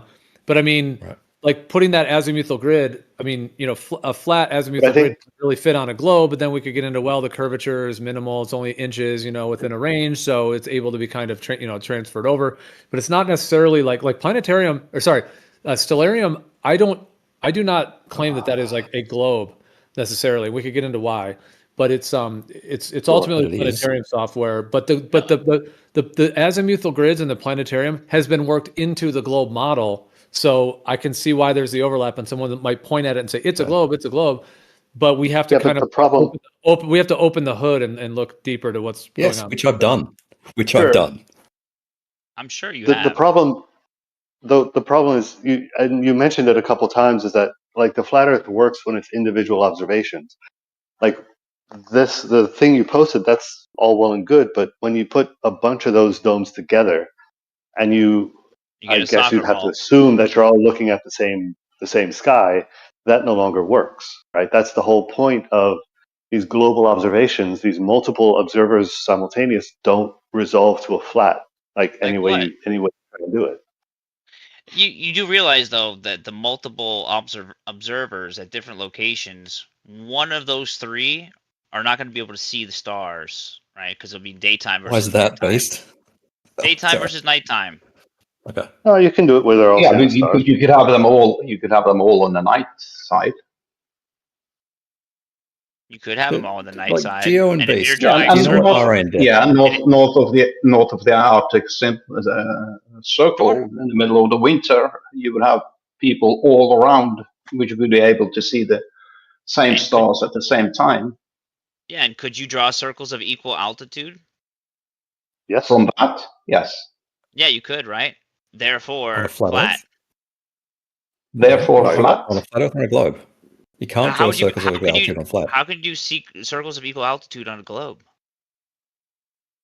because you have the Haversine formula. They'll intersect. No. On a flat Earth, they won't. The Haversine formula. So you would have No, to no. invoke a fictitious You don't need observer that. at the center of the ball. Thank you. Beast. Stop being so fucking dishonest. I'm not being have I said about that? dishonest. I've been Let's told not go there. Is there a fictitious observer at the center of the Earth? Beast, what have I said? No. No, correct. Yeah, because we live in reality. We And do don't measurements tell on the us that surface. we have to invoke it. Well, what do you do when you're using the Haversine? Are you Yeah, using the you don't even need radius? the Haversine for that. It's connected to the coordinate geometry as related to what is called the celestial sphere and the center of the globe. Because like this, the center point is considered the center of the sphere within the larger celestial sphere. Now, it doesn't mean that it's like a person is at the core necessarily hanging out, but it has to do with how the central angle is formed and how the geometry with the stars and the coordinate system and the globe are integrated together into that model. Right. So there's no observer, fictitious or otherwise, at the center of the Earth, right, Beast? No, it is. It's a point. It's a point of reference, is what I would maybe call it. But it's not right. There's never an observer at the center of the Earth. Refer to a point, right, that you're not actually at. What would you call that? Not the origin of the coordinate system. It's a point derived from the measurements done on the surface. Well, it's just a different way to say it. If you don't like fictitious observer, I hear you. There are writings that use that and so on. But if there could be a semantical argument to be made about what the best term is. But the point is the origin of the coordinate systems. It's all the same thing. Yeah. The point is all the measurements are done from the surface and not from the center. So that fictitious center port is derived from measurements done on the surface. You agree? No, that's all. You always have to refer to that. No, you don't. You can do, as was mentioned earlier, we can forget the shape of the Earth, forget there's a center. Just do the measurements on the surface, it's flat two stars, and move at specific distances away from a star, and measure how the elevation angles change. That's literally our position, though, Stefan. You just said forget the shape of the Earth, and you're just basically taking measurements off the surface. Yes, let's do that. And when we do that, what happens? What happens when we do that? We got a linear change of elevation angle until we get rather close to the horizon. And as I mentioned earlier, if you had, let's say you had 5 guys spread over a distance from the north towards the south, and all of them kept their measurements between, let's say, 90 and 20 degrees above the horizon, they will all get this more or less the same result and a very linear change of elevation angles. Okay. And as was mentioned earlier, if you do some simple geometry to figure out what kind of surface those measurements will conform to, it will be a curve, unless something magical is happening up in the sky. Yeah, light's curving into your position up on the Earth. Curving down, right? Yep. Yeah, sky curving, ground flat, ground curving, sky flat. Sky curving. No, if the sky it doesn't work that way. Call them flat skiers. That's the new word. They're flat skiers now. Yeah, if you have a celestial sphere of infinite radius, what is that? If the sky was curved, shape. All right, but can I just? But here's the thing: if you guys are obviously free will choosing to be involved in these conversations, and it's always going to be the case, I'm unlikely that in the conversations there's going to be this discussion around the geometry of the ground, the geometry of the sky. Obviously, we can't go up and touch the sky and get measurements ourselves and so on. So there's some limitations there, but as to whether the ground is curved and the sky is the infinite distant stars and so on, versus the foundational model that was, in my understanding, like in all of human history before the globe, however, going back in history and however long you think humans have been around, which involves, a planar foundation with the sky. Vaulted dome or vaulted heavens, right? Yeah, exactly. And the layers and all of which were local, though. Yeah, well, I'm just saying that conversation. What does that mean? Well, here, let me show you this. Now I'll bring this in. I wanted to post this before. This is what Gleam Yay, made. you found it. I'm saving it again. Yes. Well, let's just pretty. chill. Let me just, so what he did here is, if you have like the planar foundation, you have the vertical, your X, Y, etc. And when you connect the points, from, let's say, over on the right side where that little protractor is, you take all the points from there and then you plot them going up the vertical, boom, boom, boom, 1 degree, 1 degree. And then you plot the lines coming from the top down, and then you span it across the horizontal, 1 degree, 1 degree. And that's mapped out, that would be like 1 degree per 69 or, roughly, etc. Now, when you do this, if you look on the left panel of all the numbers, he has, from 90 to 0, the distance 69 miles, per degree, and then the apparent altitude, he is starting it at the 3958. So basically that 3959 kind of radius value of the apparent altitude of Polaris, and this is how it works out. And Alan's talked about this, and there's more complexity as to why that 3959, but that may be where the radius is derived from in some way, is how these stars function. And then you have the hypotenuse, which obviously is the other part of the equation. And as you go through the whole thing, you get the 1 degree per 69. It ends up being the 6210. Well, he has 6214, the slight variation of 14 miles at the total. But you see what this makes is a curved matrix, as it were. That's why it's a massive curve. Naturally it does that. So that's the whole question. Let me just finish. Do we see in some way, and again, I'm not trying to say like my model versus yours, or let's fight it out, or I'm right, you're wrong. I'm just stating the point. The question on the table for what is true is the nature of how we see, the nature of the geometry of the ground, and the nature of the geometry of the sky, and the nature of the geometry of the sky. So how we see the sky and the ground, and like where we have to sort those. I know folks are saying globe, globe, globe, but we're trying to get to the truth, and there are interchangeabilities. And just relating to, is this curved nature a part of how we see it in the sky, and not, and that has been like falsely transposed to claim that the ground is curving, in this model. That's what's on the table. That's actually what I hear all the time, Gio. Now when Roohif speaks, all I hear is globe, globe, globe, globe, globe, globe. So that thing. What you're suggesting, kidding. Real quick. So what this seems to suggest, like this is a way to map the observation, right? Like the relationship there is still 1 degree per 69 miles. We just put it on a flat baseline. If you're saying that this is the reality and that we've translated it into a curve, what you're suggesting is that the sky somehow curves hyperbolically, like as an inverse parabolic curve. Like for you to get closer and closer, this thing gets higher and higher to this degree. That's exactly what happens. So does it happen with trees and mountains and buildings? No. No, why not? Because we can tangibly touch it. So if you separated the ground and the sky as, let's just say, sky, like realms. we think of a dome, it's very, very different. Let's just say realms. Let's say realms, like the celestial realm or the celestial bodies, the heavens, etc. The unreachable, essentially, right? Okay, so unreachable doesn't obey geometry. In terms of visually, no. It would appear that it's like non-Euclidean. Appear. Or the other option. I know the other option. What's that? That you live on a wobbly ball that's flying through space, even though you don't feel it? That does obey geometry. I was going to say, basically, Gleam's graph there is what I'm showing on my screen share at the moment. That's literally all it is. It's the height of Polaris literally changing height. Yeah, apparent height. Notice No, how it says actual height.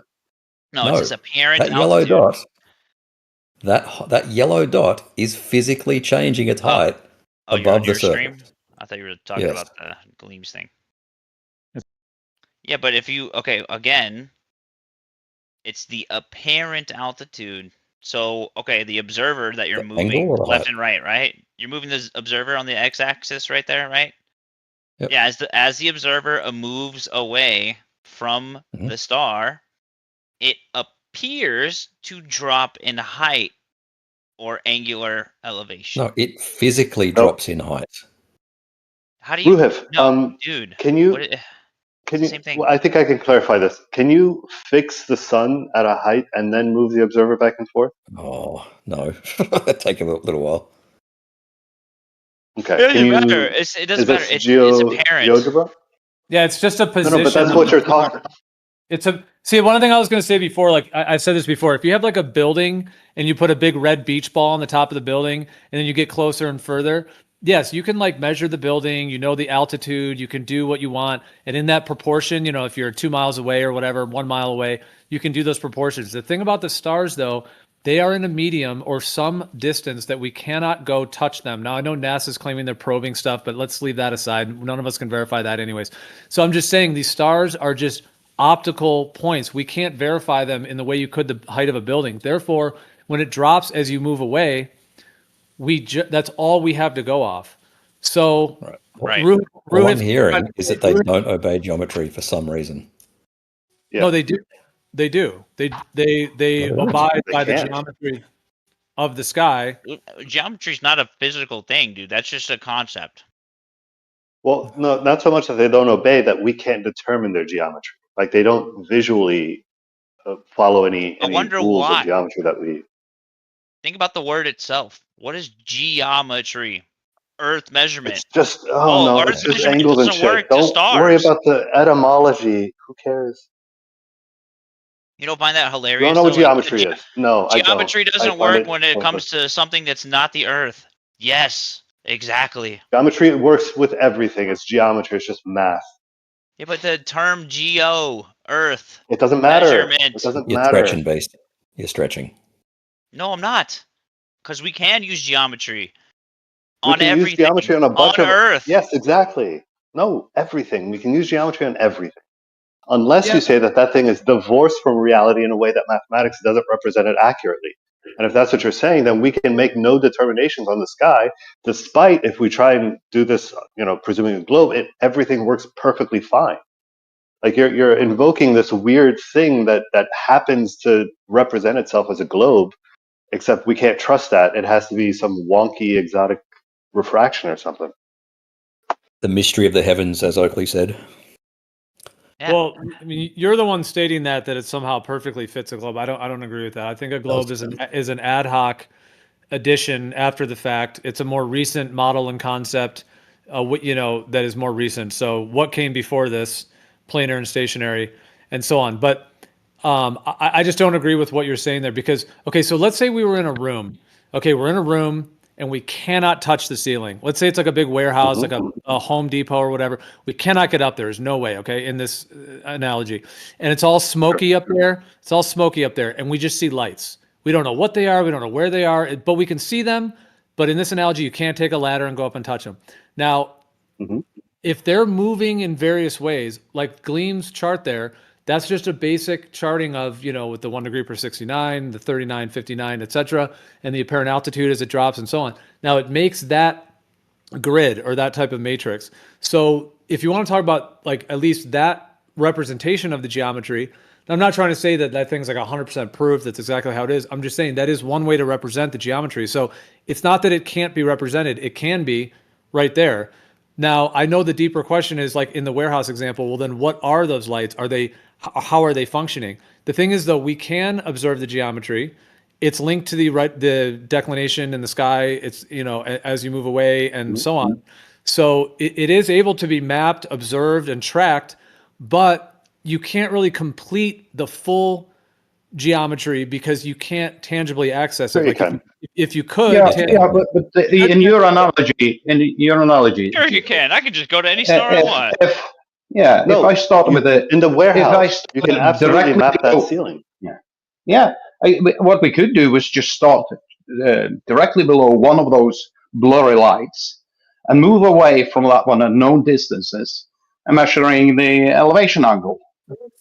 And you can figure out if the floor is flat or is curved.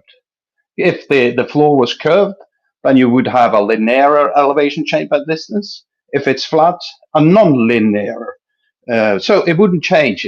Geometry would still work. And you would still get the perceived difference in height, but all of those relationships wouldn't change the physical height of those lights. Even if they're moving, you could have multiple observers track their movement. You could tell exactly where they were, where they're going. You could track them through time, probably predict their paths going forward, using all of these same methods. And you wouldn't get any of this like wonky fuzzits with weird, uncorroborated observations. So how do the Chaldeans, the Babylonians, the Mayans, how did they do exactly what you just described, right? Predict celestial events like eclipses and whatnot to the T without the conception of a globe? Again, they were local. And when you say to a T, they're not predicting the things that we're able to predict today. Like they wouldn't what? be they wouldn't be able to predict the path of The totality. totality? Yes. Yeah, well, that's incorrect, sir. Because the path of totality, even for NASA, is determined. Don't say it. The Don't day say of. it. Nope. Yes. That's incorrect. It changes. Yeah, that's one thing I always puzzle me. How do you explain the path of totality on a flat Earth? The exact same way. No, it can't be, because the relative position between the sun, the moon, and the Earth would be completely different to the globe model. No, not really. It would have to be. Yes. If you have two objects, you have the sun and the moon above a planar surface. To have the path of totality, the sun and the moon would have to move differently than what we do observe. You're assuming that the sun and the moon are spheres, though. It doesn't matter. Doesn't matter. The path of totality, the relative position between those three objects, has to be in a specific way to be able to maintain a path of totality at the same time as they are circling or moving about the planar surface. No, I agree. It has to have a certain path. But like the reason why you can't conceptualize it is because you're thinking in your mind like these are spheres, these are physical spheres in the sky. The moon's actually, super small comparatively to the sun, but like, it doesn't matter. It's the relative position between the three move and the planar Earth. Okay. They have to. That's Breaking Bad. Like, I'm just saying, is she a kid? That's a pretty dark show. I was gonna say, how old is she? It's kind of a heavy show. Oh, did you already leave? Yeah, I think so. That'll toughen her up. She's fine.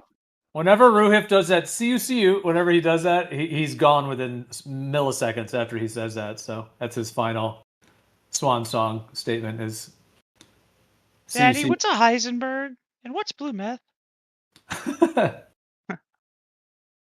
So, I'm going to leave in pretty fairness, soon too, but I mean... Okay, real quick though. In fairness to what you were saying... by the way. Sorry, go ahead. In fact, my bad. In fairness, you could, with a lot of complicated maths. So it is a valid, I would say it's a valid assumption considering the observations of eclipses to assume that those are spheres. But even leaving that aside, you don't need to presume that a priori. You can make those predictions using a lot of complicated math. The math simplifies a great deal when you treat those as spheres and the geometry as we understand it today. Like you could do that and rework everything, like reverse engineer it, but it's going to be overly complicated, and there's going to be a lot of like band-aids to patch what we actually It's actually observe. way harder. It's harder to actually map when a shadow, like when two spherical objects intersect each other underneath a point source of light. Have you ever seen that? Like, you ever take a basketball and like block the path of light from like your light bulb, like on your ceiling or whatever, and see what the shadow does over a spherical object?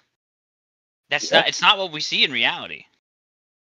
It's exactly what we see in reality. No, it's not, dude. Have you not seen that? Oh, Gio, do you Is, have it, a is, shape your, like is that? your light source? Yeah, but is your light source static at that moment, or is it moving? It's static. But I'm just saying the Well, shadow that's that's well, the casted on a sun. spherical. I'm saying the shadow that's casted, right? A spherical object casting a spherical shadow on a sphere looks nothing like the shadow that's casted in reality. It does. So what you could do was set up a light source which is slowly moving, and then have a ball in front of it, and make it create a path of shadow, and check how the ball has to move in relation to the moving light to have the path of shadow on a planar surface compared to a spherical Earth. Well, I mean, if you just use scale, like like if you are in a God's eye view of Earth, and you just picture like a tennis ball as Earth, etc. Like if you use like objects like that to scale, you know what I mean? Dude, it's wonk. It's hard to recreate, and not to mention, you guys, not to mention that when it comes to eclipses, okay, why the fuck can we not see the moon every time? But like as it's about to eclipse, like how does a physical object like that just completely disappear? It doesn't. Like, If you set, there are photographers who set up their cameras correctly, and they manage to but you still take can't see it until like image. the last second, though. But you know how it works. You know, put your camera to a very strong light source. It's really difficult to set it up to be able to look at the dark side and the having the light coming into the lens at the same time. But just think about that. Every other object that we know about in terms of, it's supposed to be physical. Like you would see it. You would see like, hey, look, it's about to block it. Because the light source is in front of it. No, it's behind it. But there's bless you. Oh, excuse me. Bless Thank you. you. That was loud. Yeah, But there's other lights, right? Like we don't just have. If you were to set this up like even in a room, you would still have light bouncing off the walls. Like there's no situation that you could replicate locally that you would have the only light source only ever coming from behind. Actually, no, that's not true. That's not true. If you're out in the woods or something, right? Somebody comes up to you. This happened to me. Like when I took my telescope out and fucking cops start shining their fucking flashlight in my eyes when I've already adjusted to the dark, the fuckers. Like you can't see who's holding that, right? Like if you have a very bright light source and yeah, but everything you can else still is see the dark, all you see the silhouette, light though. source. I'm saying, you No, can't even see the silhouette. No, you don't even see the silhouette. Sometimes you might do, depends on the background. But if it's completely dark behind the person coming towards you, and you've been out there for an hour or two, so you get the really good night vision. When he points a strong flashlight at your face, nope, you're not going to see it. I mean, all right, I get what you're saying, but do you understand why I'm bringing up that point though? Because it all like it's supposed to be a physical rock in the sky and it just fucking disappears like a new moon. Like where does it go? Where does it go? it's still there. It's just not being illuminated How do from the we sun. know? How do we know it's still there? You literally cannot see it. Can I ask you a question? Have you ever observed the moon through a good telescope? Yes. What does it look like?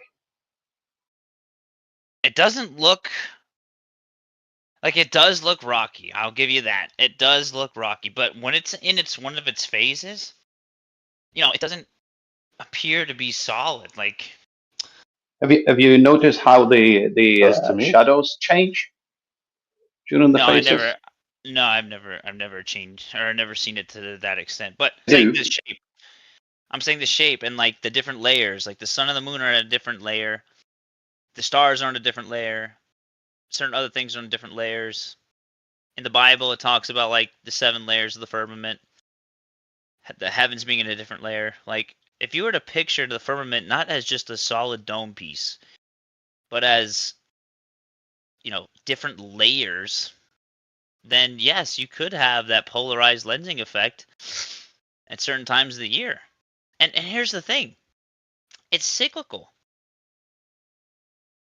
Like, it's completely cyclical. Like, when you look into, for example, NASA and like how they predict the totality and like where do they get all of their eclipse data from?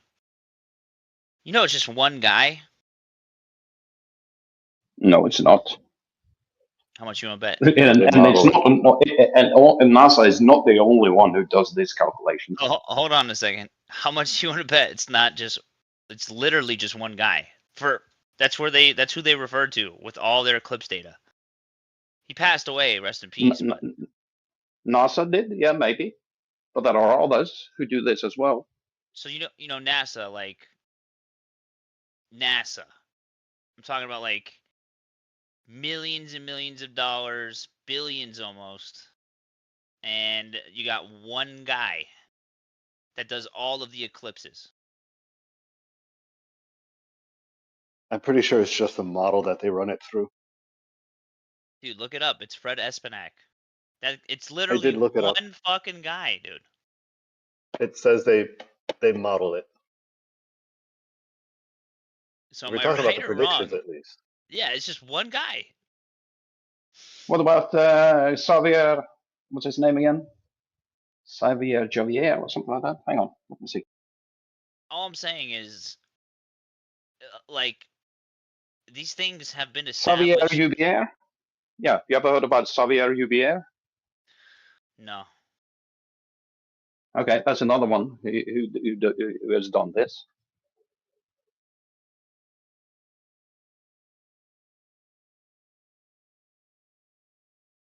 Whoa.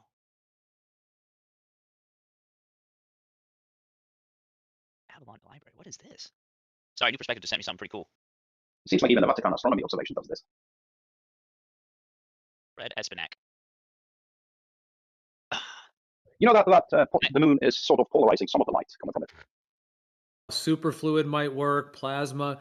There could be other substances up there that are not necessarily like, some piece of plastic that was made in a machine on Earth, but it could have these polarizing effects and so on. One thing about polarization, and yeah, in all the ancient cosmologies, they have these layers of the heavens, and the different celestial bodies are at different layers, and of part of this different medium and so on. But I was just going to say, like, the thing you said, Stefan, about, oh, wouldn't the stars be affected by, if it got close to the moon? But polarized lenses can be very selective. Have you seen that one where there's a rainbow and then you put the lens up and then you turn the polarized lens and only the rainbow disappears? Everything else stays the same. The clouds and the trees, everything else stays the same, but just the rainbow disappears. So depending on the spectrum and frequency, you can have like polarized mediums or polarized layers that are only affecting, one layer of many or two layers, very selective. So I'm just saying, like, there could be that process going on to where it wouldn't necessarily affect the stars, but it would affect the moon, for example. But it would still affect a part of the light, though, wouldn't it? Well, I mean, in the rainbow one, it only makes the rainbow disappear and everything else stays normal. So in that case, it's only the rainbow. Manufactotum. Remember, you said no. It's not just one guy. I'm gonna blow your mind right now. When you say it's one guy, I mean, it's not a guy doing this math longhand, right? It's like his program. It's literally one guy, dude. Doing what, though? What do you mean one guy? All eclipse calculations are by Fred Espenak, and he assumes full responsibility for their accuracy. Some of the information presented on this website, I just posted it, is based on data originally published in 50-Year Canon of Solar Eclipses, 1986 to 2035. 50-Year Canon of Lunar Eclipses, 1986 to 2035. 5 Millennium Canon of Solar Eclipses, minus 1999 to plus 3000. Dude, all of them were calculations, all eclipse predictions by Fred Espenak. One fucking guy. Wait, where does it say that? Go down, scroll down. All eclipse, all the way in the bottom of that page. I'm not kidding, dude. you would think like and NASA's not just like limited to like one state and one location. Like, you think they'd have at least another guy per state? No. It's they all just refer to Fred Espenak's calculations because they're accurate. And why are they so accurate, and why do they feel comfortable on just resting on one guy's laurels? Because that's how cyclical the sky is, and in the nature of it. And this is why the Saros cycle is able to be calculated. Why you're able to calculate But the all of Saros these cycle, things. the Saros cycle doesn't tell you the path of totality, right? Did you see the thing I posted But above Fred this? Espenak can tell you the path of totality, and he used, he used the A ancients. program. No, he used a program. What did There's he no use? path of totality in the Saros cycle. You didn't even know it was just one not there. guy 5 minutes ago. How do you know what the fuck he I used? don't care. It's a big. Look at the thing I posted. You're just making shit up. No, I posted it. I didn't make it up. I didn't write the website. Yeah, this is the You put up updated page. You got frequently asked questions. This is like a blog, Manny, compared to the document that Biasically uploaded. It literally says, the one I posted, this is NASA's official eclipse website. It contains maps and tables for 5,000 years of eclipses and includes information on eclipse photography, observing tips, and eye safety. All eclipse calculations are by Fred Espenak.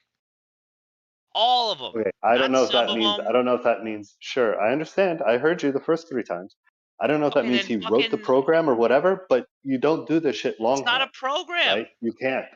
It is. He can, and he did. Scientists then feed the current positions and speeds of the Earth and Moon into these complex equations, then program a computer to integrate these equations forward and backwards in time to calculate the relative positions, the thing I posted, of the Moon and Sun as seen from the vantage point of Earth. Where are you? The thing I read, you scroll down where it says, how do modern day scientists predict eclipses?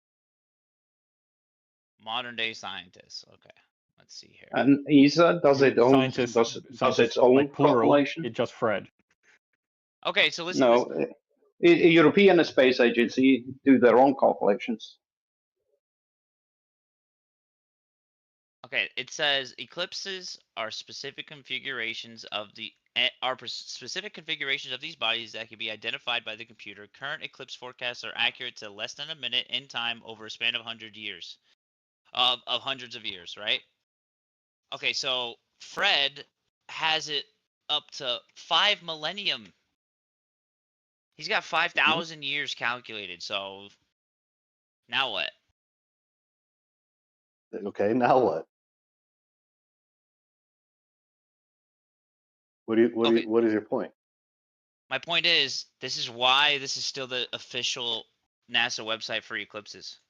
This From what this thing says, organization funded by taxpayer money, and they only use one guy for all of their eclipse predictions. Like, you guys don't find that to be crazy?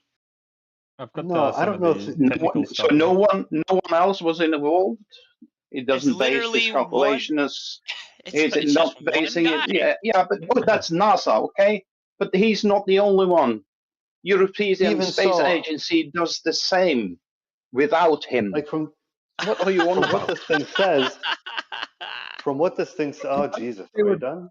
For this basic calculation, I don't know that they would really need more than one guy in a way, because when you know the cycle of the lunar nodes, which is that like 18.7 year cycle, when you know, and then you know the cyclical pattern of the sun and the moon, it is like a pretty straightforward type of calculation just in terms of the timing. So it might kind of only need one guy, although it is kind of strange that that's the case. But I'm just saying, like, I don't know why they would say it's one guy, because it just seems like they would just have it just from that being known. Like in an ephemeris, it shows the positioning, and all you have to do is calculate from those cycles. So maybe it's just kind of the way they do things, the way they market things. I'm going to post this right here, because this is how cool it is.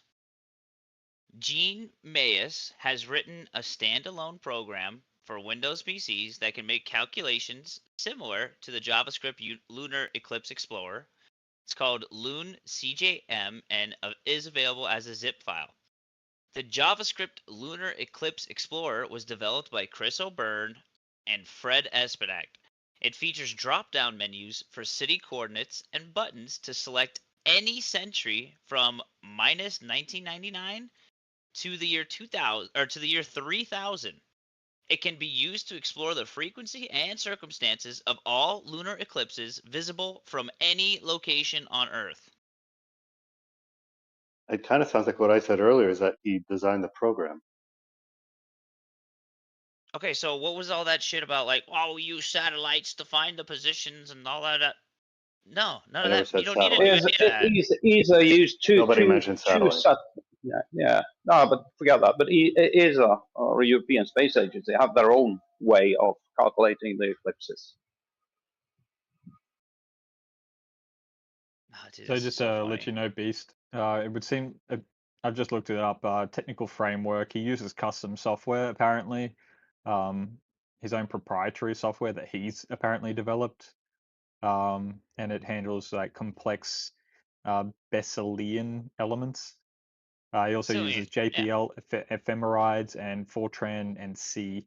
There's a whole bunch of other stuff going on here, but so I'd say that he's using some tools and techniques and then developed his own. But some of this software is sort of open source, or so other companies or other institutions might be able to use other such similar things, like the JPL ephemerides. Yeah, so there's another page, a brief biography of Fred Espenak. Fred Espenak is a retired astrophysicist from NASA's, I think this is old, I'm pretty sure the guy's dead now. NASA's Goddard Space Flight Center. His primary research involved infrared spectroscopy of planetary atmosphere. He also became NASA's expert on solar and lunar eclipse predictions and created NASA's official eclipse website. He passed away in June 1, 2025, age 73. Yeah. Okay, so essentially, what you just read, though, Rick, is very important. Manufactured. Bacillion elements, right? So when you actually look at what Bacillion elements, right, are, it says they are a set of values used to calculate and predict the local circumstances of occultations for an observer on Earth. Right? It says the basic concept is that Bacillion elements describe the movement of the shadow cast by the occulting body for solar eclipses. This is the shadow of the moon. This is the shadow of the moon on a specifically chosen plane called the fundamental plane. This is the geocentric normal plane of the shadow axis. In other words, it is the plane through the Earth's center that is perpendicular to the line through the centers of the occulting and the occulted bodies.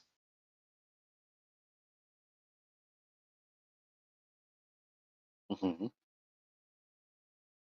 No need for satellites, no need for none of that shit.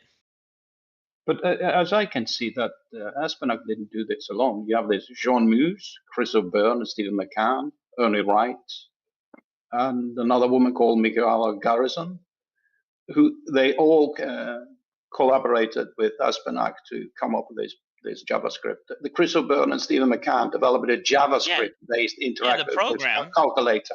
Yeah. Yeah, the program, but when it says calculations, it says on the main website, it says all calculations are assumed by Fred Espenak. He assumes full responsibility. Yeah, and based on that's what do you think? Right. I just wanted to make that clear to everybody, which is, okay. I don't know if most people knew that, but that's nuts. Constantly use the AE and say like it wouldn't work on a flat map or a flat Yes, Earth. what we're talking about, I'm happy to clarify. So you know that you're Yes, you're those are basically all being globes. fallacious and using a straw man. Nope. No. What we're saying in a shorthand, because it's useless to repeat it every time, is that the reification of those maps, disregarding the scale that makes it a globe, is felonious. Is what? Fallacious. What did I say? You said felonious? I don't know. Yeah, ignore that. I need another coffee. Pretty funny. I has good words. Oh, here's funny. Here's something funny. I'm going to read this. It says, it's tempting to make statements about particular locations based on the map, but that wouldn't be valid. Because the rotation speed of the Earth isn't perfectly uniform, the longitudes of the paths are increasingly uncertain for times farther in the future in the distant path. Rather than trying to estimate the longitude corrections, the map and the cannon use terrestrial time, a uniform astronomical time scale that ignores the variable rotation of the Earth. Thus, the latitude and shape of each path is true, while the longitude is only accurate on a fictitious Earth that turns with the perfection of an atomic clock at sea level. What we can do is draw a number of statistical inferences about the geographical distribution of total eclipses. For example, more total eclipses happen in the northern hemisphere than in the southern, which is mostly the result of the Earth's slightly lopsided elliptical orbit around the sun. Eclipses are more likely in the summer just because the sun is up longer then. Summer in the northern hemisphere happens when the Earth is near aphelion, its farthest distance from the sun for the year. And this makes the sun a bit smaller in the sky, giving the moon a better chance of covering it completely. The latitude bias is shown clearly in the graph below. I'm going to post this for you guys.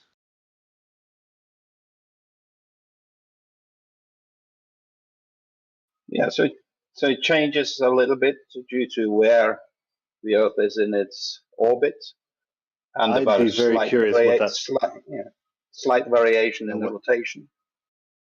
I'd be curious what that little bit is, because if they're mentioning atomic clocks, I'm guessing it's pretty much negligible. I think, if I remember correctly, I think the spin of the Earth varies between 1.5 and 2 millisecond per 100 years. And an atomic clock is like what, billionth of a second or something like that over 100 years. So the atomic clock is more accurate than the rotation of the Earth. Except for the fact we have to keep adding leap seconds quite often now. It's yeah, something's off. No, those are always there. Like there's leap seconds, leap days, leap years. We know where to insert them, and it's not because it's all wonky fuzzy. No, I mean from adoption of the atomic clock. My bad. I should have clarified.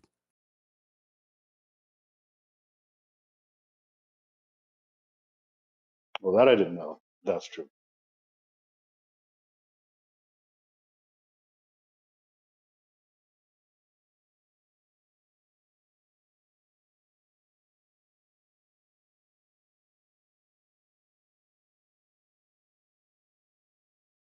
There's a watch. Looked really interesting. Made in Sweden. It's one of those perpetual watches. It gets charged by the movement of your wrist, and apparently it incorporates all of those leap everythings, like leap years, leap seconds. You never have to change it. It lasts for like 150 years or so. What do you like? Need to re-oil it or something at the end, or? I don't know. I mean, if it's done well enough and it's very well encased, I suspect even like degradation would be pretty minimal.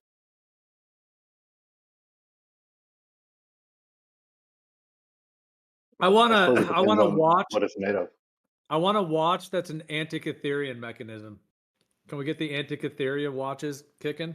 That sounds like That's going to be super heavy. It's on going to be your a wrist. large watch. It's going to be half the size of your arm.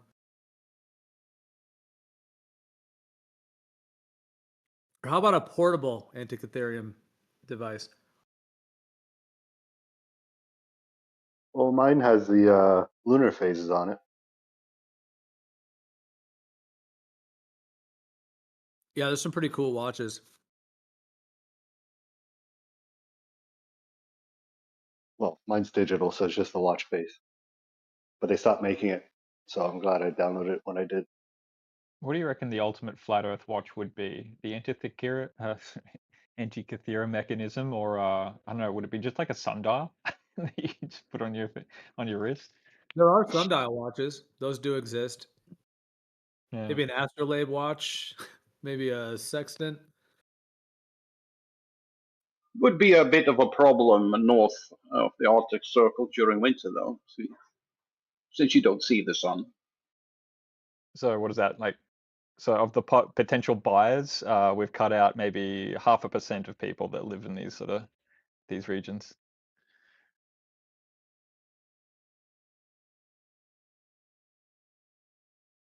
Well, I suppose it wouldn't matter that much when you got up, anyway, if it's dark 24 hours. There's some cool watches that keep track of the tides too. That's kind of a cool feature to have if you live by the ocean.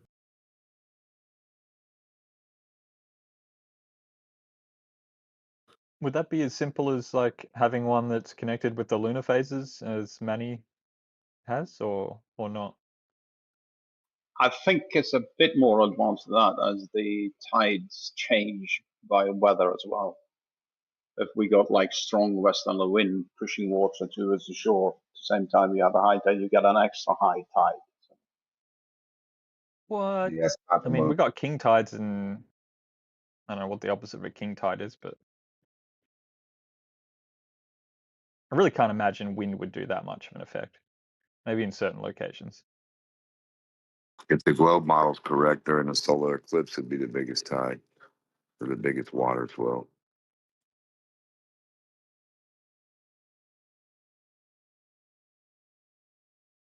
Yeah, so like, and wasn't there a conversation being had before? Like, apparently gravity doesn't cause a force or something. Is that the case? Like, gravity is not a force, and yet apparently it does all this tidal shifting. I thought about that a little bit Well, earlier. the moon pulls on one half on the right, as the sun's supposed to pull on the other half on the left, giving them an Not equivalent. exactly. Yeah, exactly. Look at the diagram in your cartoon. You might want to look Yeah, again. so the moon Yeah, and so sun are get the not always cartoon on out. opposite sides of each other. Number Get the one. Number cartoon two, out. the sun and moon both pull. When the moon pulls, the tidal forces create a bulge on the opposite side. It's not because of the sun specifically. The sun has its own tidal pull. Is Bullshit. pulling a force, Manny? Sorry? Is Sun pulling pulls a the same force? amount. He doesn't know You what he's can talking consider it a about. force. It's the inverse Okay, is it a square pseudo law of force? gravity. Or is it a real force? It's a pseudo force of gravity, the inverse square law of it. The sun is 400 times further than the moon and 400 times bigger. Therefore, on its left side, it's going to pull equivalent to the moon. So it's going to pull a tide on the left, and the moon's going to pull a tide on the right, if you want to call it that, just to make it simple. That's exactly how it's explained in the cartoon diagram. Never do they put That them diagram is on an incorrect. eclipse. Never do they put them during a solar eclipse and show you one over here to the right from the moon and one over here to the left from the thing. That's not what they show at all. Get me that one. I think I could get you that one, actually.